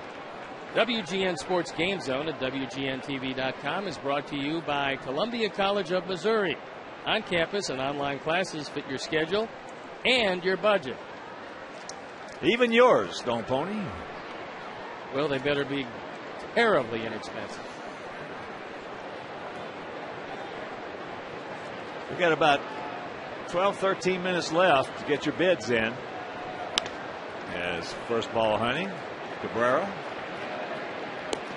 One pitch, one out, a big out. And you breathe a sigh of relief when he goes after the first pitch and hits a harmless ground ball.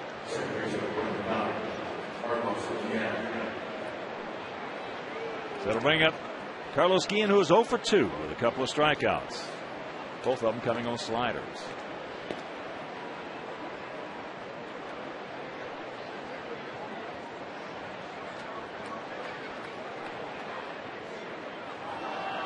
Alex now shifting to his right over towards Juan Pierre. Big gap out there in right center.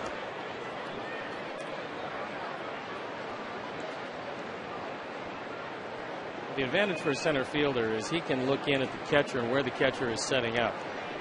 Can't see what pitch is being thrown, but you can tell. That ball hit hard, deep, way back. And this game is tied at 1.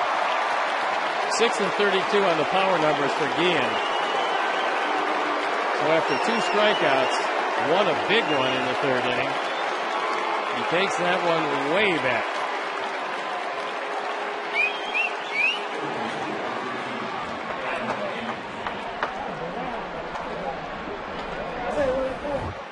AJ wants it low and away, and unfortunately, Edwin gets it up and out over the plate and gone. Well, that's his 13th career homer against us. And here's Brandon Inge. Slider strike.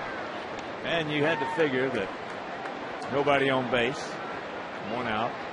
After that mistake, that mental mistake that Carlos made, he had something on his mind.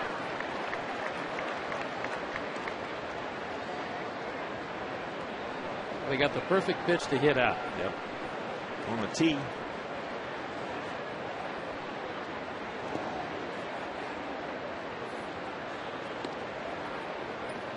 Doug Eddings, home plate umpire, been working out. Well, he just fired a seed. He's got one of the better arms in the league. Well, they all are working to catch Jim Wolf. True. So's Randy.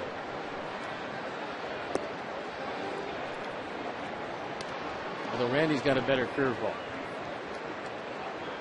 By control, though. Wolf always hits that glove.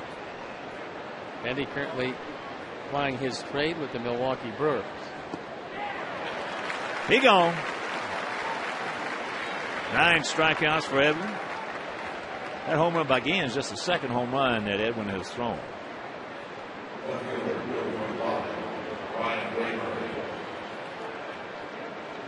So here's Rayburn. He has grounded to 3rd, and he has singled into left. Then he was caught stealing. Beautiful peg by Pierzynski. I want to try to keep the ball away from this guy. Not much has worked inside.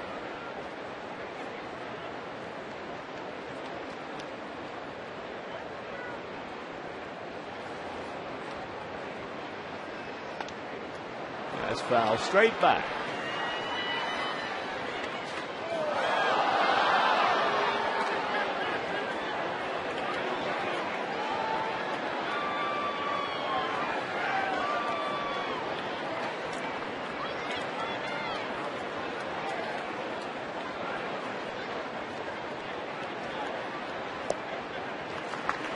And the count 1-2.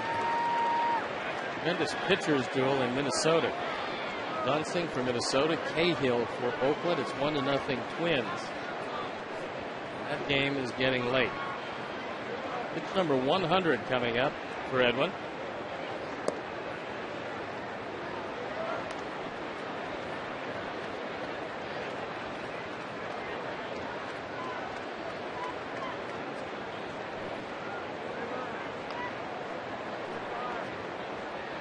And the 2-2 pitch.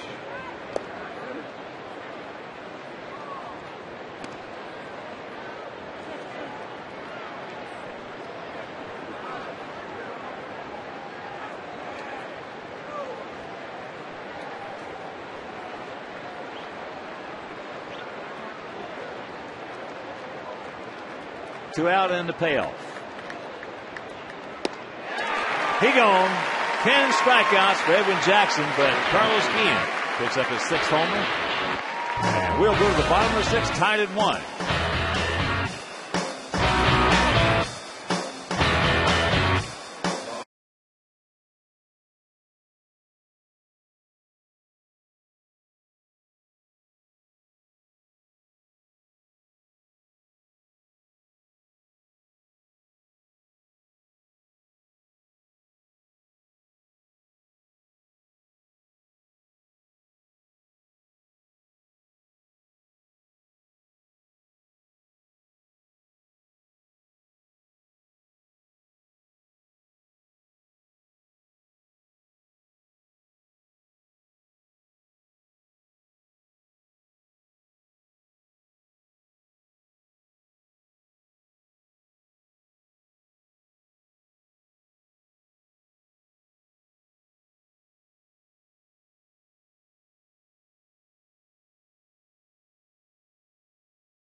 Inning, Kim will win 100 chances to take home the Powerball jackpot. Tonight's jackpot is worth $51 million. And remember, only 6 minutes to go in the auction. A 1-1 tie here in our half of the 6th inning. Canerco, Tien, and Quinton to face Rick Porcello, 21-year-old right-hander, as first pitch strike. Says Doug Eddings.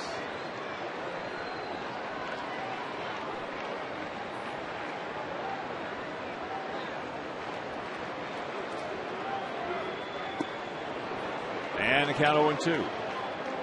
That was a good straight change from Porcello. He's trying very hard to establish a third pitch. He's always had the sinker. He's always had the slider. He's trying to mix in enough straight changes to put another thought in the hitter's mind. And as a rule, as usual, not always, probably 92, 3-4% of the time, they back up a straight change with a good fastball. There you look at almost a steal for 4,100 for the spring training getaway packet. 4 minutes left. Souvenir right side.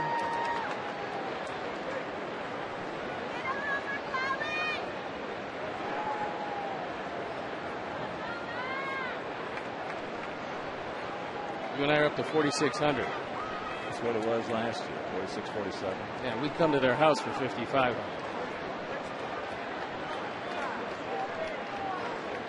I thought you were going to say something else.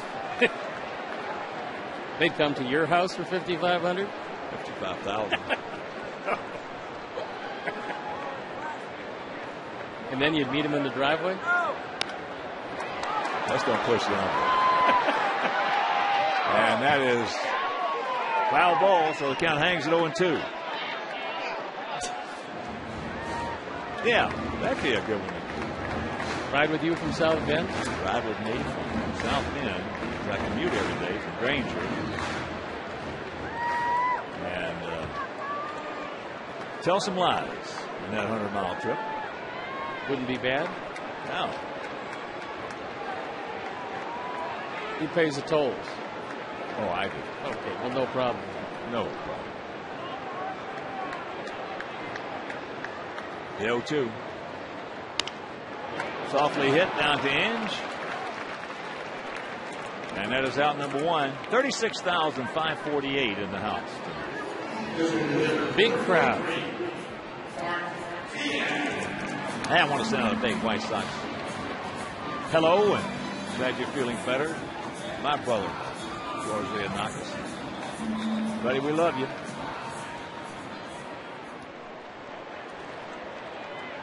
So here's T&O for 2 with a couple of strikeouts. Only one extra base hit in the game so far. That the home run by Guillen. Pretty much thought the middle of the order would put together one extra base hit at least this inning. Ball hammered. Little short hop pick. 2 down. Porcello has settled down. Given up 7 hits. And we've only given up 1 run, and you're with 2 outs in the 6th inning. They call it scattered 7 hits.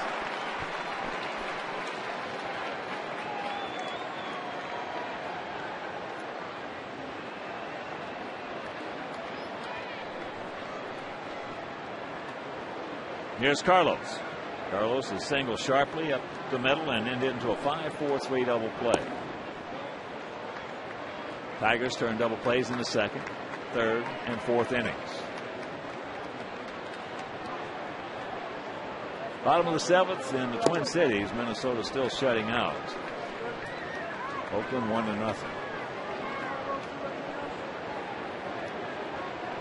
Less than a minute left, and we're up to 5,000.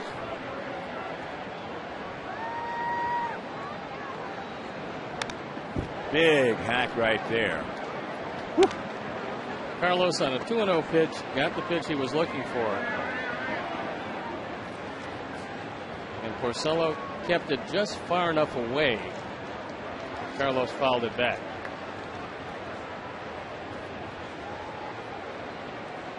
Less than a minute left in the auction. Good eye, good take. And the count 3-1. Give him that same pitch you did on the 2-0.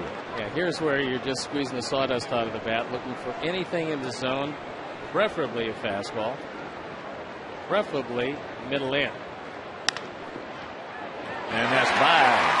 Boy, that ball has some severe topspin on it.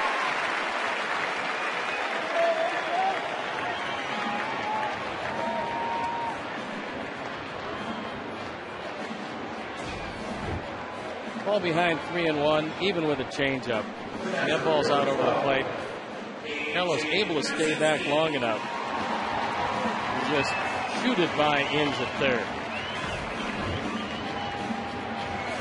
All right, AJ, we need you right here, buddy. AJ 1 for 2. Make him get it up.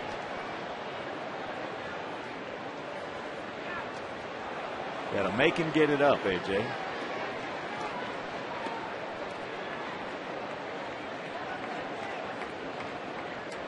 Anything from the middle of the thigh down won't be there when you start to swing.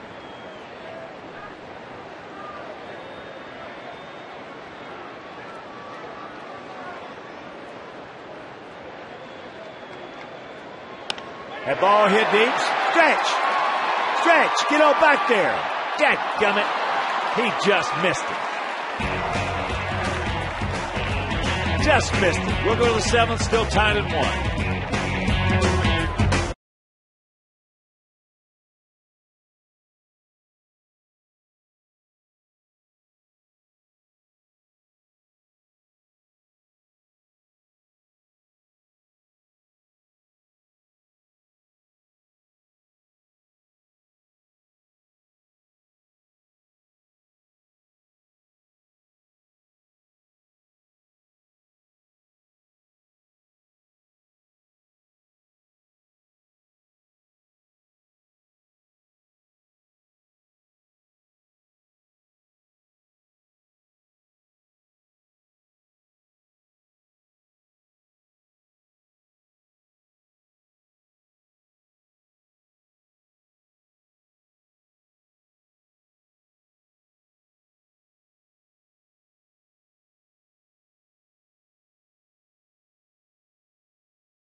with Alex Avila 0 for 1 with a walk in the second inning. 10 strikeouts so far for Edwin Jackson. It's a 1-1 tie. Sox have out-hit Detroit 8-5, and it's been an errorless game to this point. Avila has walked and he has struck out. Edwin has 10 strikeouts.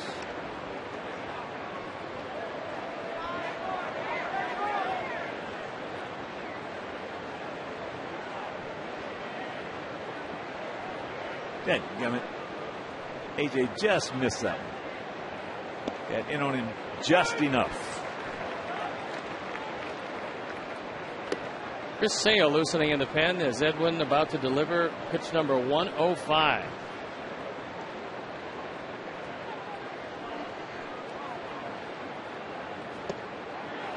And the count 1-2. And you would think that Chris Sale would be ready for the Damon Bosch part of the order. If Edwin has some problems with one or two of the first three. That's about a 56-footer. 2 balls, 2 strikes. Phillies shutting out the Mets 4-0. Bottom of the 7th at City Park. Roy Halladay pitching for Philadelphia. He gone. 11 punch outs.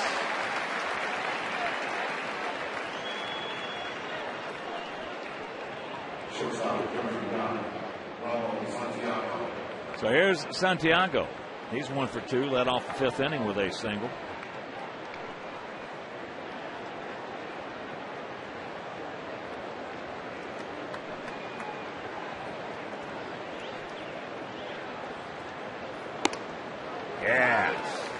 Edwin now has 24 strikeouts in 19 in the 3rd innings as a member of the White Sox starting rotation. Nice. Had him out in front off balance. 2 hopper chopper. Tonight's U.S. Cellular text poll question, believe in something better, is will Miguel Cabrera finish the season as the American League RBI leader? Text A, yes, B, no, to 97999 and watch for the results later in the game.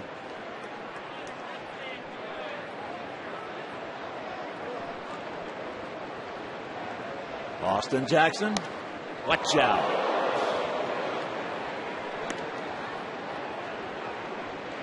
He is lined out hard. Quentin made a good catch going hard to his right. Got a great jump on it. Then he struck out in the 3rd. And he grounded to short in the 5th.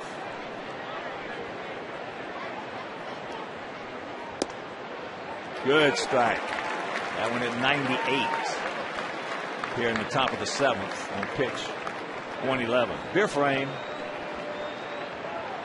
Edwin is a horse. Yes, that is one strong young man. Well, we knew that. Nice play by Alexi. 1, 2, 3. 7th inning stretch. Still tied at 1.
for Edwin Jackson, looks like his night is over at 7 innings. 1 run, 5 hits, 3 walks, 1 intentional, and 11 big strikeouts. First pitch strike to Alexei. Alexei is 0 for 2, but he has scored our lone run. That coming back in the 5th inning. That one downstairs. Well, the total amount raised for those 7 packages almost $30,000. And Stevie and I, our final was $5,600. 56. Breaking last year's mark by plenty. Yeah. Over $1,000. Very nice. Thank you all for donating. White Sox charity. Again, you got some wonderful packages, some great things you get a chance to do, and you also gave to a very good cause. And we thank you once again.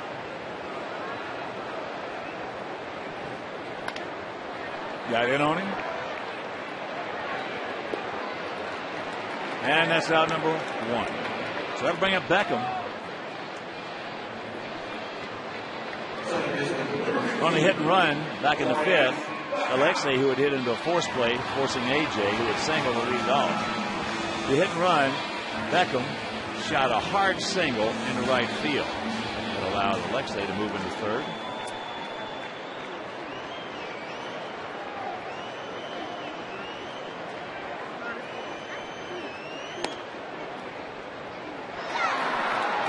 Tigers bullpen is up and going for the first time.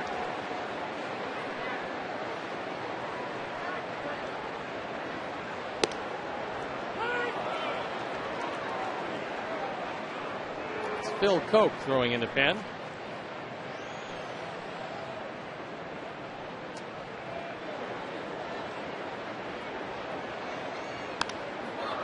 Popped up. Ravens got plenty of time. And that is out. Number 2. So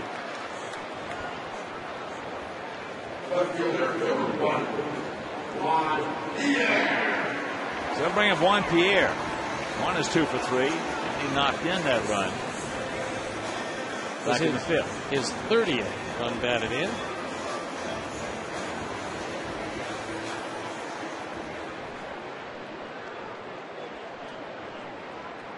Get on and steal second. And let Omar knock you in. Like Juan was not in a big hurry to get that elbow out of the way of that slider inside. And the count 2-0. Let's see if he decides to swing at this 2-0 pitch. I doubt it. Usually doesn't. 2-0-3-1 each taken. And the count 3-0. Taking all the way. Now he'll take 2.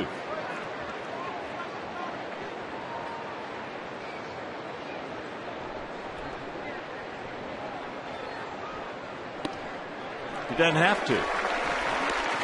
Good speed aboard. 44 stolen bases. And now the question is, when are they going to call the pitch out? Because they will call one in this sequence, as you figure Juan is going to be going.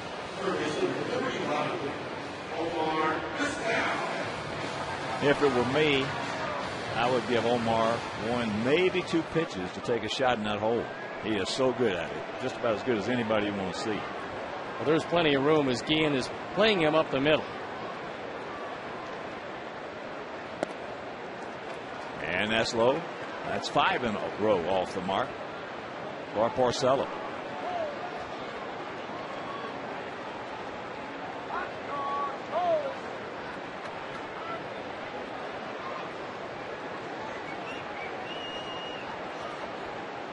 There he goes.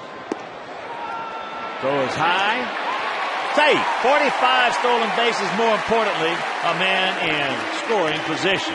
And 6 bad ones in a row for Porcello, who could very well be at the 111 pitch mark, hitting the wall. This is a straight steal. Pierre never looks back. If it's a hit and run, he's going to look for contact. He just was intent on second base. It was a bad throw, the first base side of second, and that's the go-ahead run out at second base. That's 7 in a row, as Porcello having some big problems now. And Avila out to the mound, and here comes Jim Leyland.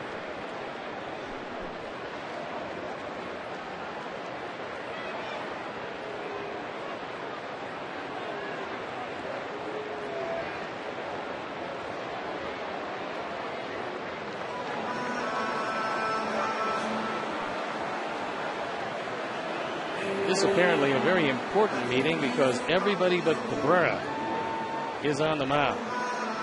Jim has had his say.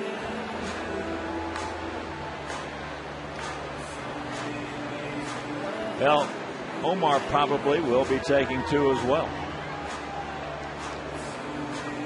Neither one of those guys, Pierre or Vizquel, are afraid to hit with 2 strikes.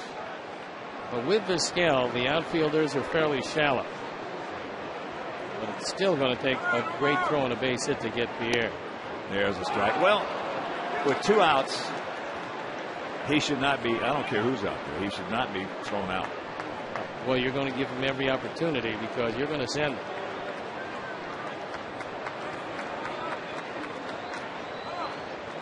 Right here, knock him in. There's the base hit. Here he comes. Bosch can throw. Safe.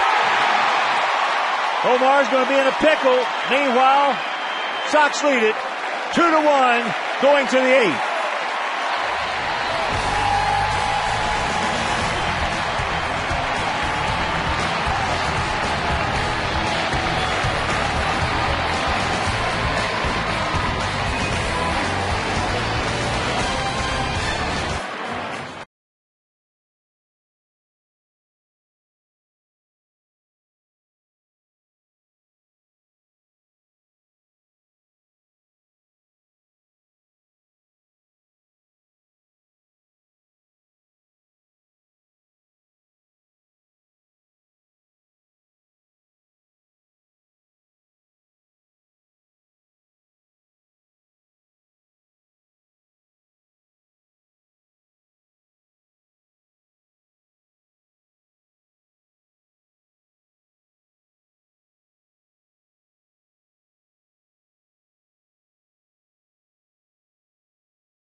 He leads the team in appearances.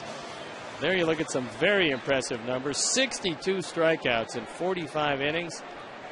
He's got to go right through the heart of the order, of which 2 are left-handed. Damon is 1 for 3. Takes first pitch strike. He didn't like that call.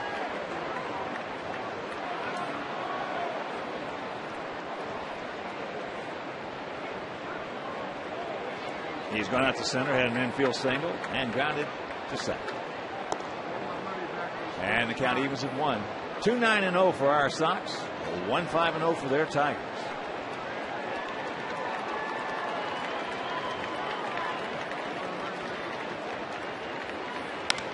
That's into left field. Over the head. He can't get it. The one turned the wrong way, and the wind got a hold of that. It looked like a routine fly ball and then just kept accelerating. Damon hits that ball pretty hard. And you see Juan turning the wrong way, and the ball goes well on the other side of it. Well, you can see he got himself in trouble right there. So that's the 29th double for Damon. Meanwhile, it's leading off here in the top of the 8th, and here is Brennan Bosch, 0 for 3 tonight. He's got the hat trick. Well, he needs a golden sombrero because Matt doesn't want any contact here.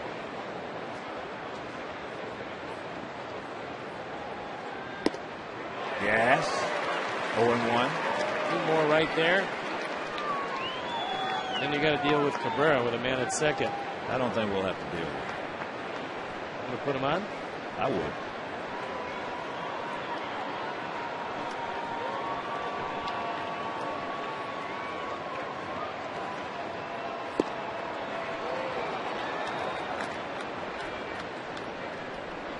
One and one to count.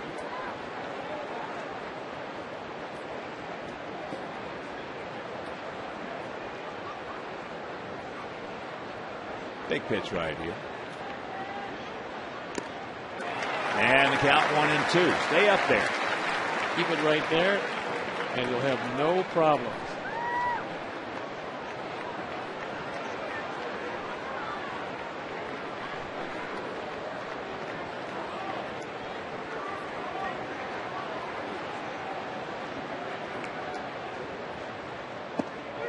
He gone. He got that golden sombrero. That's a 4-bagger. Now the question is, and Ozzy's coming out, and I think he's going to talk to Matt Thornton about what to do with Cabrera.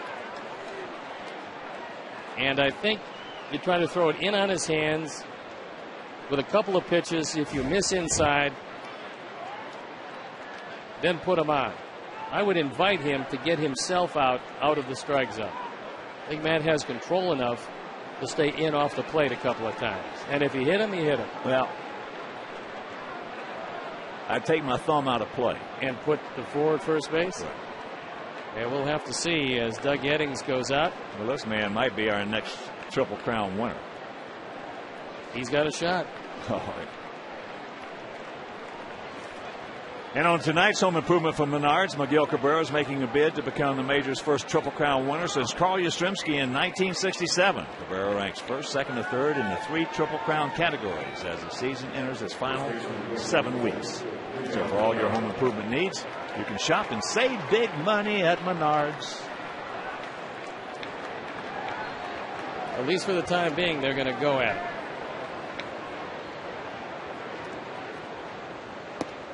Now you're rolling the dice. Missed inside. Most likely go in there again.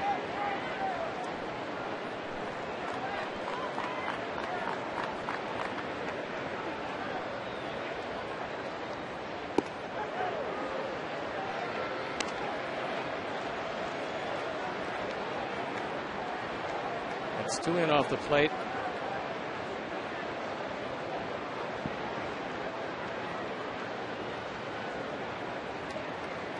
Going back in there. Ate him up. And the count 2-1.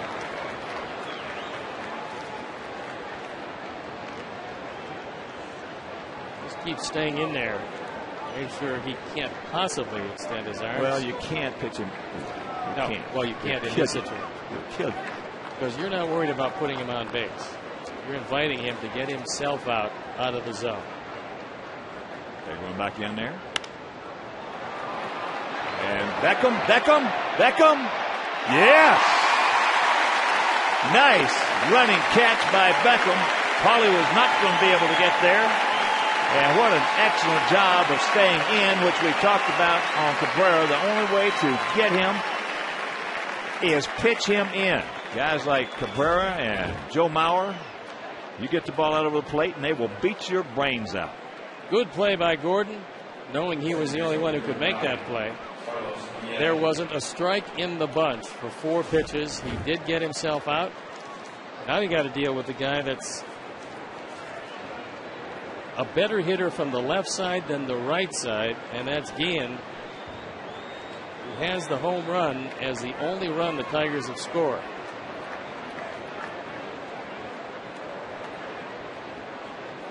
And it was a big home run. Long was that. He did not go, says Nelson.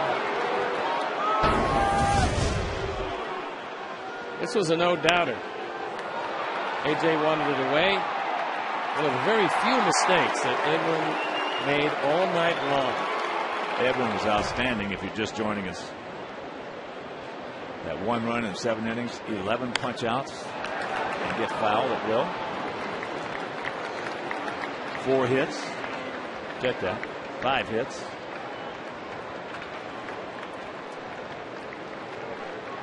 Eleven strikeouts. Only 3 walks, one of them of the intentional variety. So more times than not, he had very good control on it. Georgia man from Columbus, Georgia. Edwin Jackson.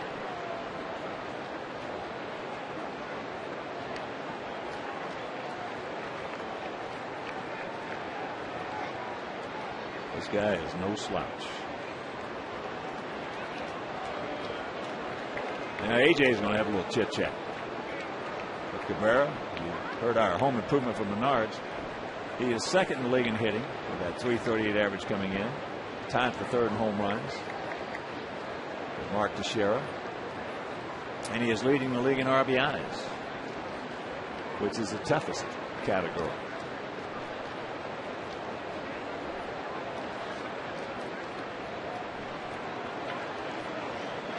Ange on deck, and here's the 1-1 pitch. Nice block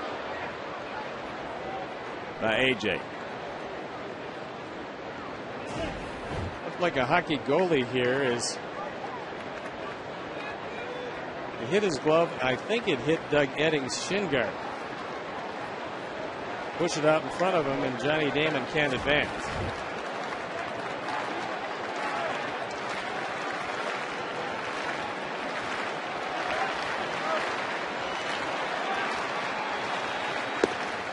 That's up high, 3-1.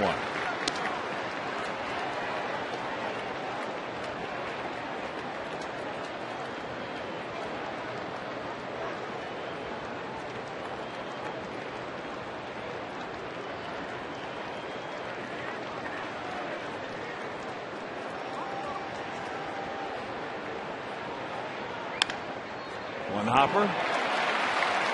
Omar. What a job by Matt Thornton. Gives up the leadoff double to Damon, and he leaves him right at second base. We'll go to the bottom of the 8th. It is 2-1 White Sox.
Well, he was terrific tonight, fanning 11. He's not the pitcher of record, but he certainly did a terrific job. This was a great pitching matchup because Porcello was awfully good, and it's Robbie Weinhardt coming in the game.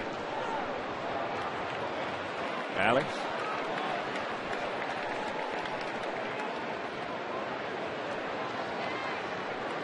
One out. We'll take a look at Weinhardt, who has some problems. And this is 15th start. His ERA up there in the high sixes. And Edwin Jackson is the pitcher of record.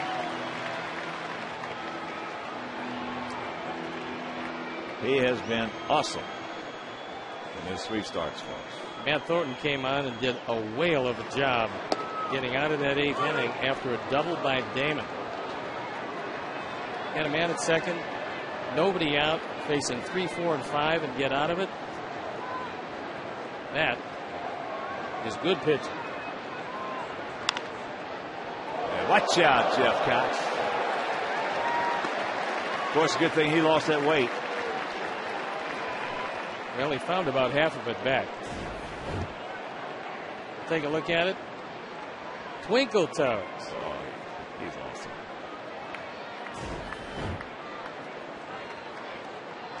That's right. Gives a thumbs up to the bench. Checks it up, does Paulie. And the count 1 and 2. That is one weird dude down there. J.J. Putz is the man who's going to nail it down. Schedule hitters in the 9th: Inge, Rayburn, and Avila.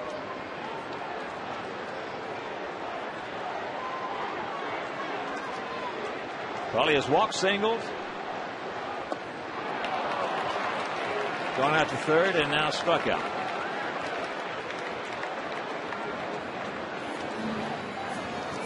So 2 down. That'll bring up Martian, who is 0 for 3. And here comes Leland.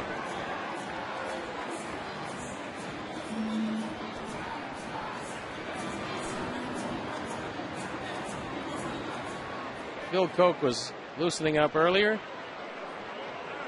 and it appears that he's going to come in the game. So as Koch comes in, we'll step out, and we'll be back after these messages.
They're 6-2, ERA 2.68, on for the 55th time.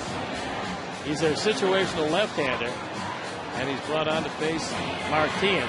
Nobody on, 2 out. Weinhardt went 2/3. Got them both out.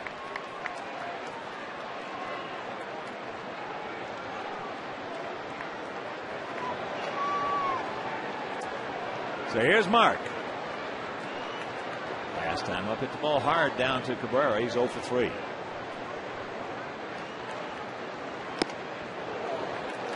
Goes through that one. Koch is a short armor and gets the ball up there in a hurry. Because of that delivery, he appears to be about a foot quicker than he really is. That's why right hitters hate to face left-handed short arms.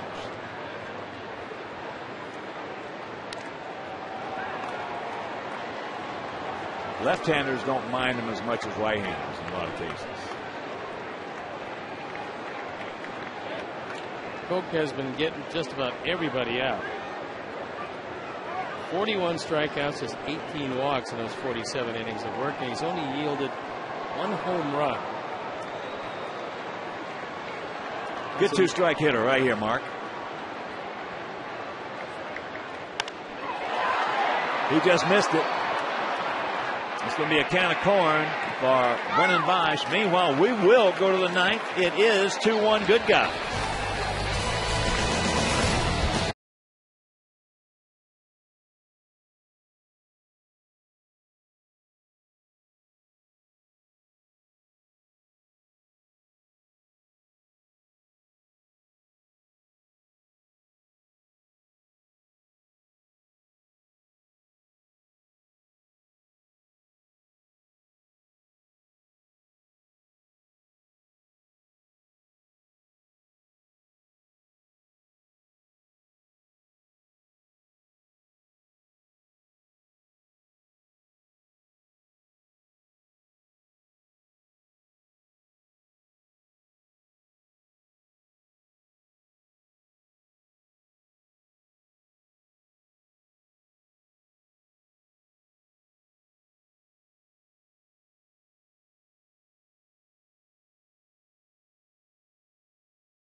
Separating the Sox from a big victory. And J.J. Putz comes into the game. He's 5-3, ERA 191 on for the 46th time, looking for his 4th save. Brandon Ninge, 0 for 2. Takes first pitch strike. He walked in the second. In the fourth, hit a deep drive out there that Alex Rios had to go back very hard as he could. He jumped, caught the ball, and then hit the wall. And then he struck out in the sixth. Beautiful play by Alex Rios. And that's throwing away the count 1-1. Twins have defeated Oakland. They shut them out 2-0. Brian Dunsing, who started that one, I like Dunsing. Obviously threw very well. So did his counterpart, Cahill. Cahill's a good pitcher. And there's a leadoff single.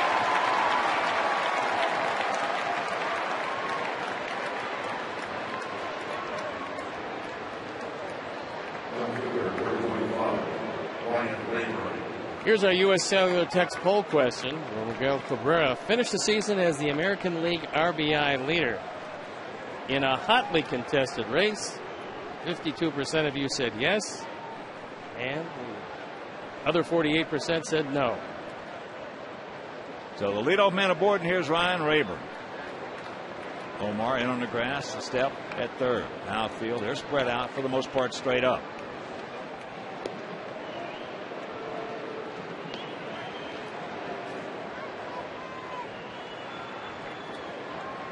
In 2 out of 5 in the stolen base department.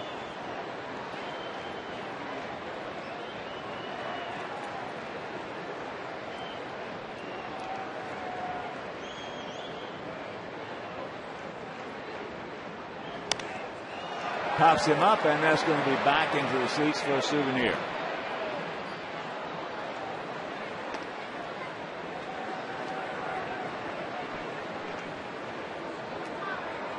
Bottom of the fifth, down at the ballpark in Arlington, Rangers Park, 1-0 Boston.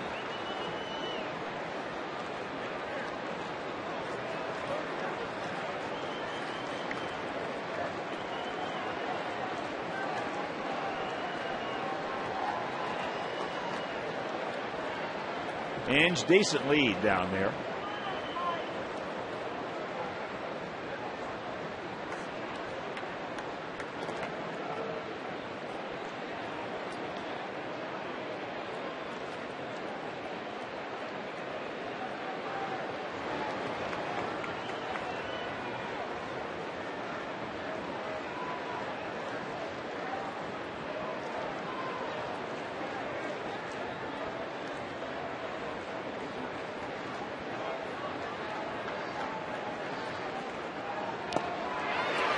And the count 0-2 to Rayburn.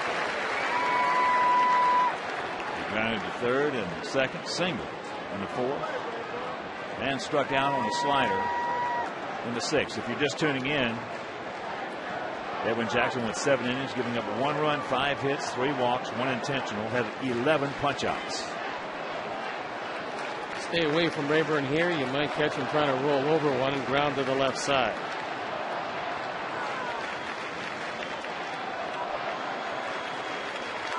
That's outside.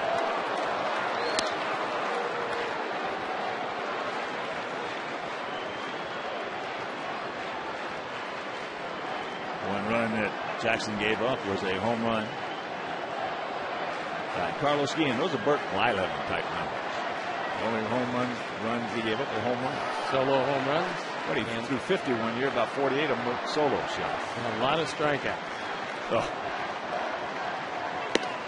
That's up high, and the count 2-2.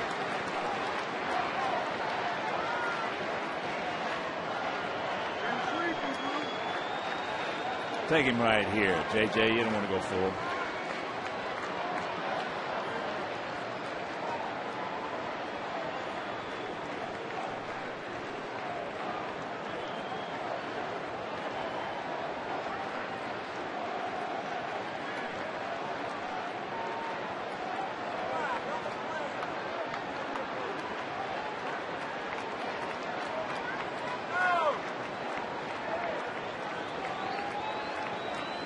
A little bigger lead now by Inge. Half a step. And a 2-2 pitch. Raven just underneath that one.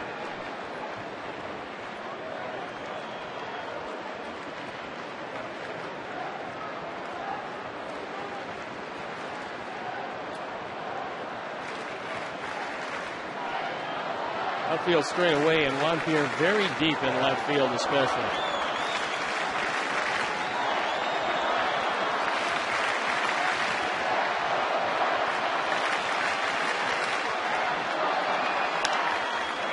And that ball slicing, and that's going to be a souvenir. So the count hangs at 2 balls, 2 strikes.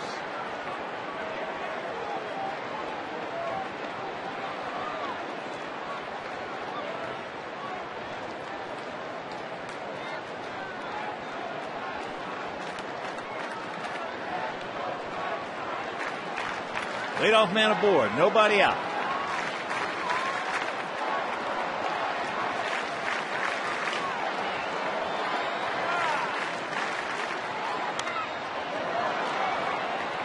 Rayburn is having some good passes up there just underneath it. But a reminder, make your plans to be with us for the finale of this 3-game set. Tomorrow afternoon, 1:05 start. Freddie Garcia against Armando Galarraga. Can't make it to the ballpark. That game will be over Comcast Sportsnet. Off day on Monday, then Tuesday, Wednesday, and Thursday from the Twin Cities, Target Field in Minneapolis.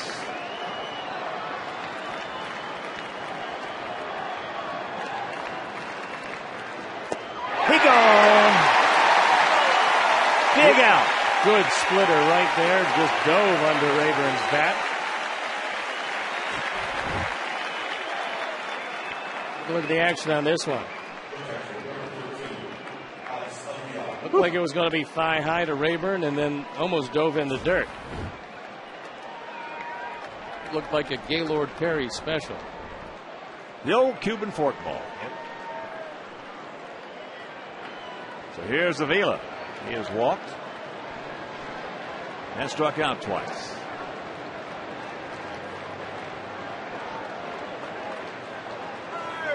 A little bigger lead now by Inge.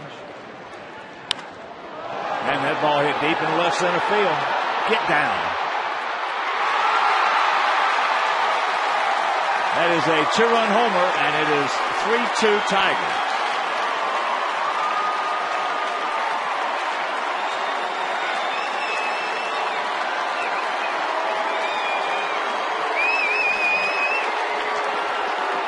First hit of the night, 5th home run. RBI's 19 and 20 as Avila goes the opposite way and gives the Tigers a 3-2 lead. That's a splitter, but unfortunately he started it up too high. It's like a hanging curveball. It settles over the middle of the plate, and Alex Avila takes it out. So here's Santiago.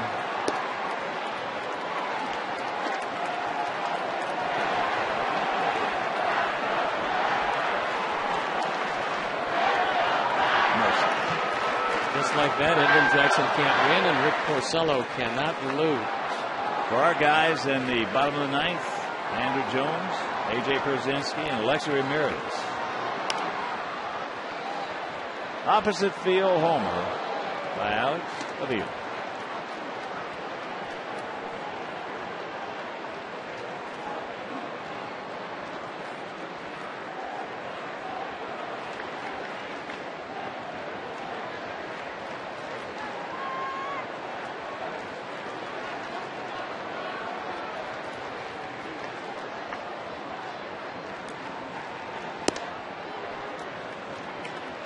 And that's up high. 2-1.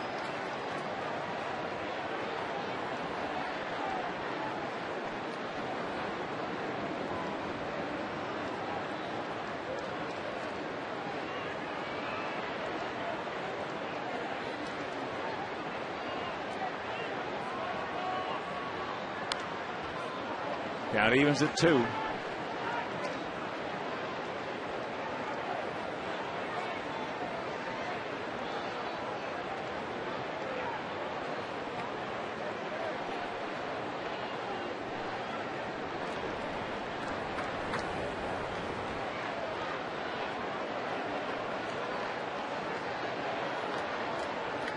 JJ with the 2-2 pitch. 3 runs, 8 hits, no errors for the Tigers. 2 runs, 9 hits, no errors for our Sox.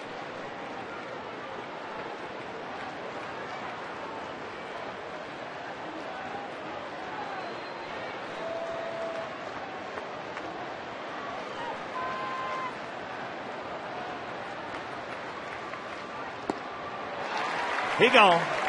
2 down.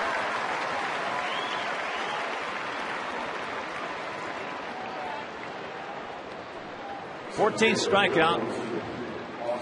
The White Sox pitching.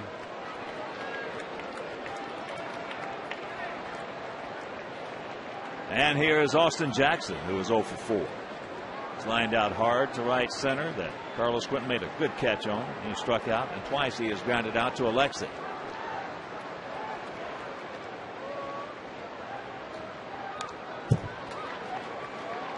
Just got under that one. Pretty good swing.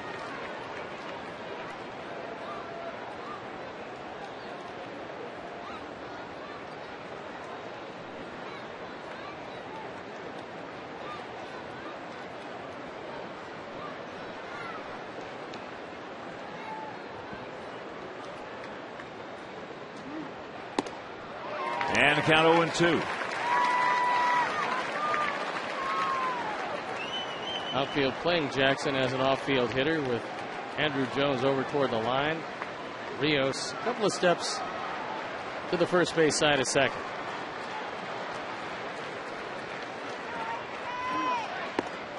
He gone. Meanwhile, a 2-run homer by Alex Avila. We'll go to the bottom of the ninth, trailing 3-2.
In left field, Phil Koch stays in the game, and Andrew Jones, who is inserted in defensively, will lead off. All right, boys, let's get something going right here. 36,548. Let's give them a big finish. Andrew Jones making his first plate appearance. Hitting in Quentin's spot. Carlos was 2 for 3 tonight.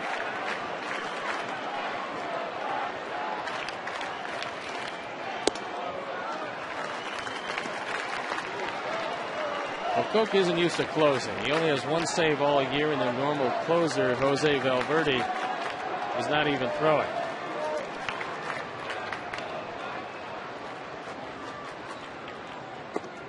Don't help him out. If you're not used to closing, those last 3 outs are really tough to get. Well, the best thing could happen to us if he gets his wheels turned. Well, one save all year. He's not the guy that's usually in there in this situation. And there's a strike. AJ on deck.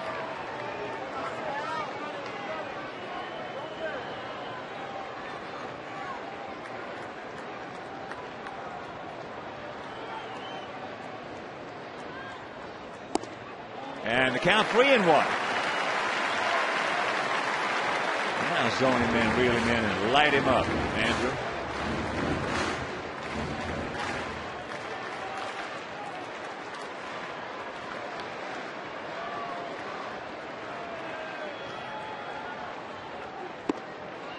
Taking all the way.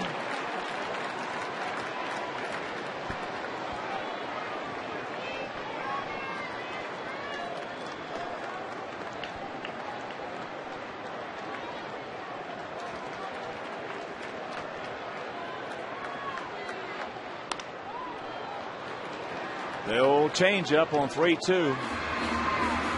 They've thrown him 5 straight fastballs. Fortunately, Andrew able to foul that one off to the right.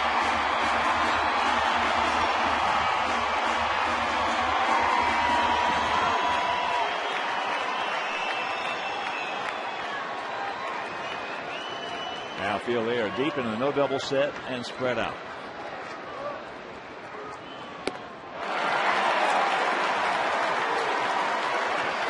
A big out, 1 out. He came back and got him. In a tough situation, threw a changeup and then a fastball away and threw it right by Andrew.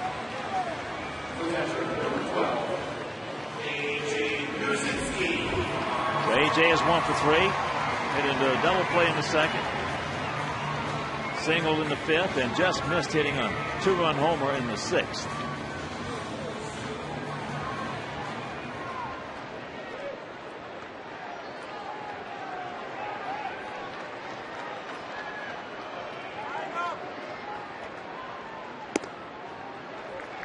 Takes ball one.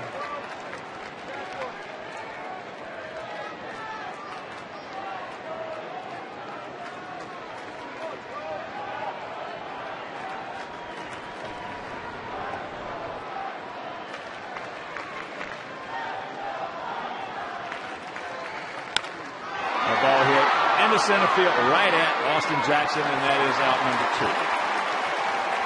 So we're down to our last out. We will be 2 games behind the Twins.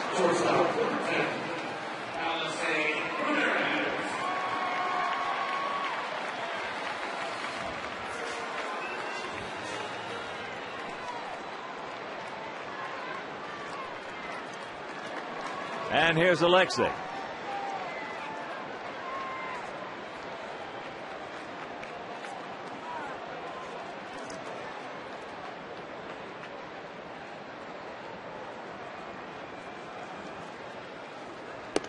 That's outside.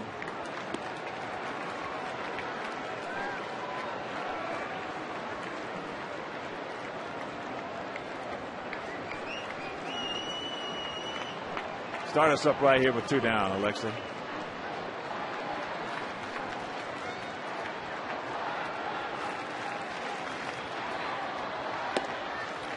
And the count evens at 1. Freddie Garcia against Armando Galarraga tomorrow at 1:05. Can't make it to the ballpark. That game on Comcast Sportsnet.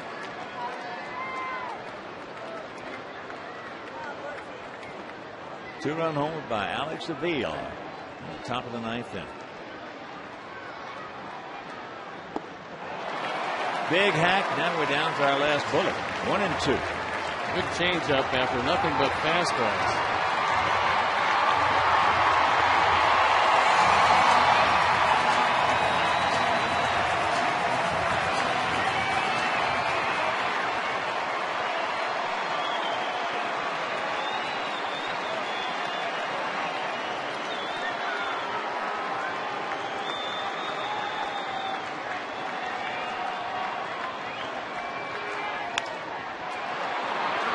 Into center field. That's going to fall for a base hit.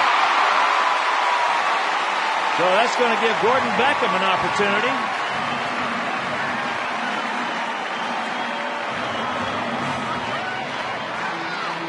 Little duck snort by Ramirez.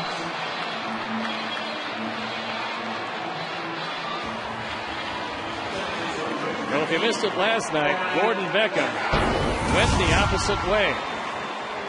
Took a fastball away, a 3-run homer to the opposite field. But before he has a chance here, Rick Knapp is going to come out and have a talk with him. As Gordon represents a winning run, Alexei represents the tying run with good speed at first.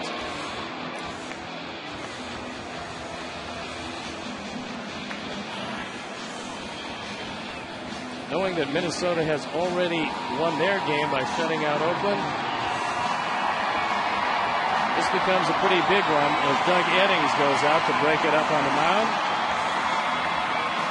It's Coke against the world because Valverde is nowhere to be seen.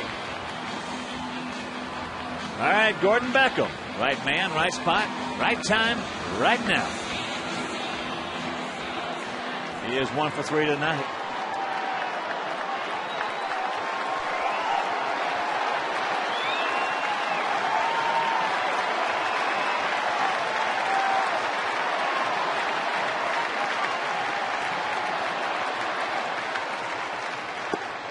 Starts him off with a changeup way high and away.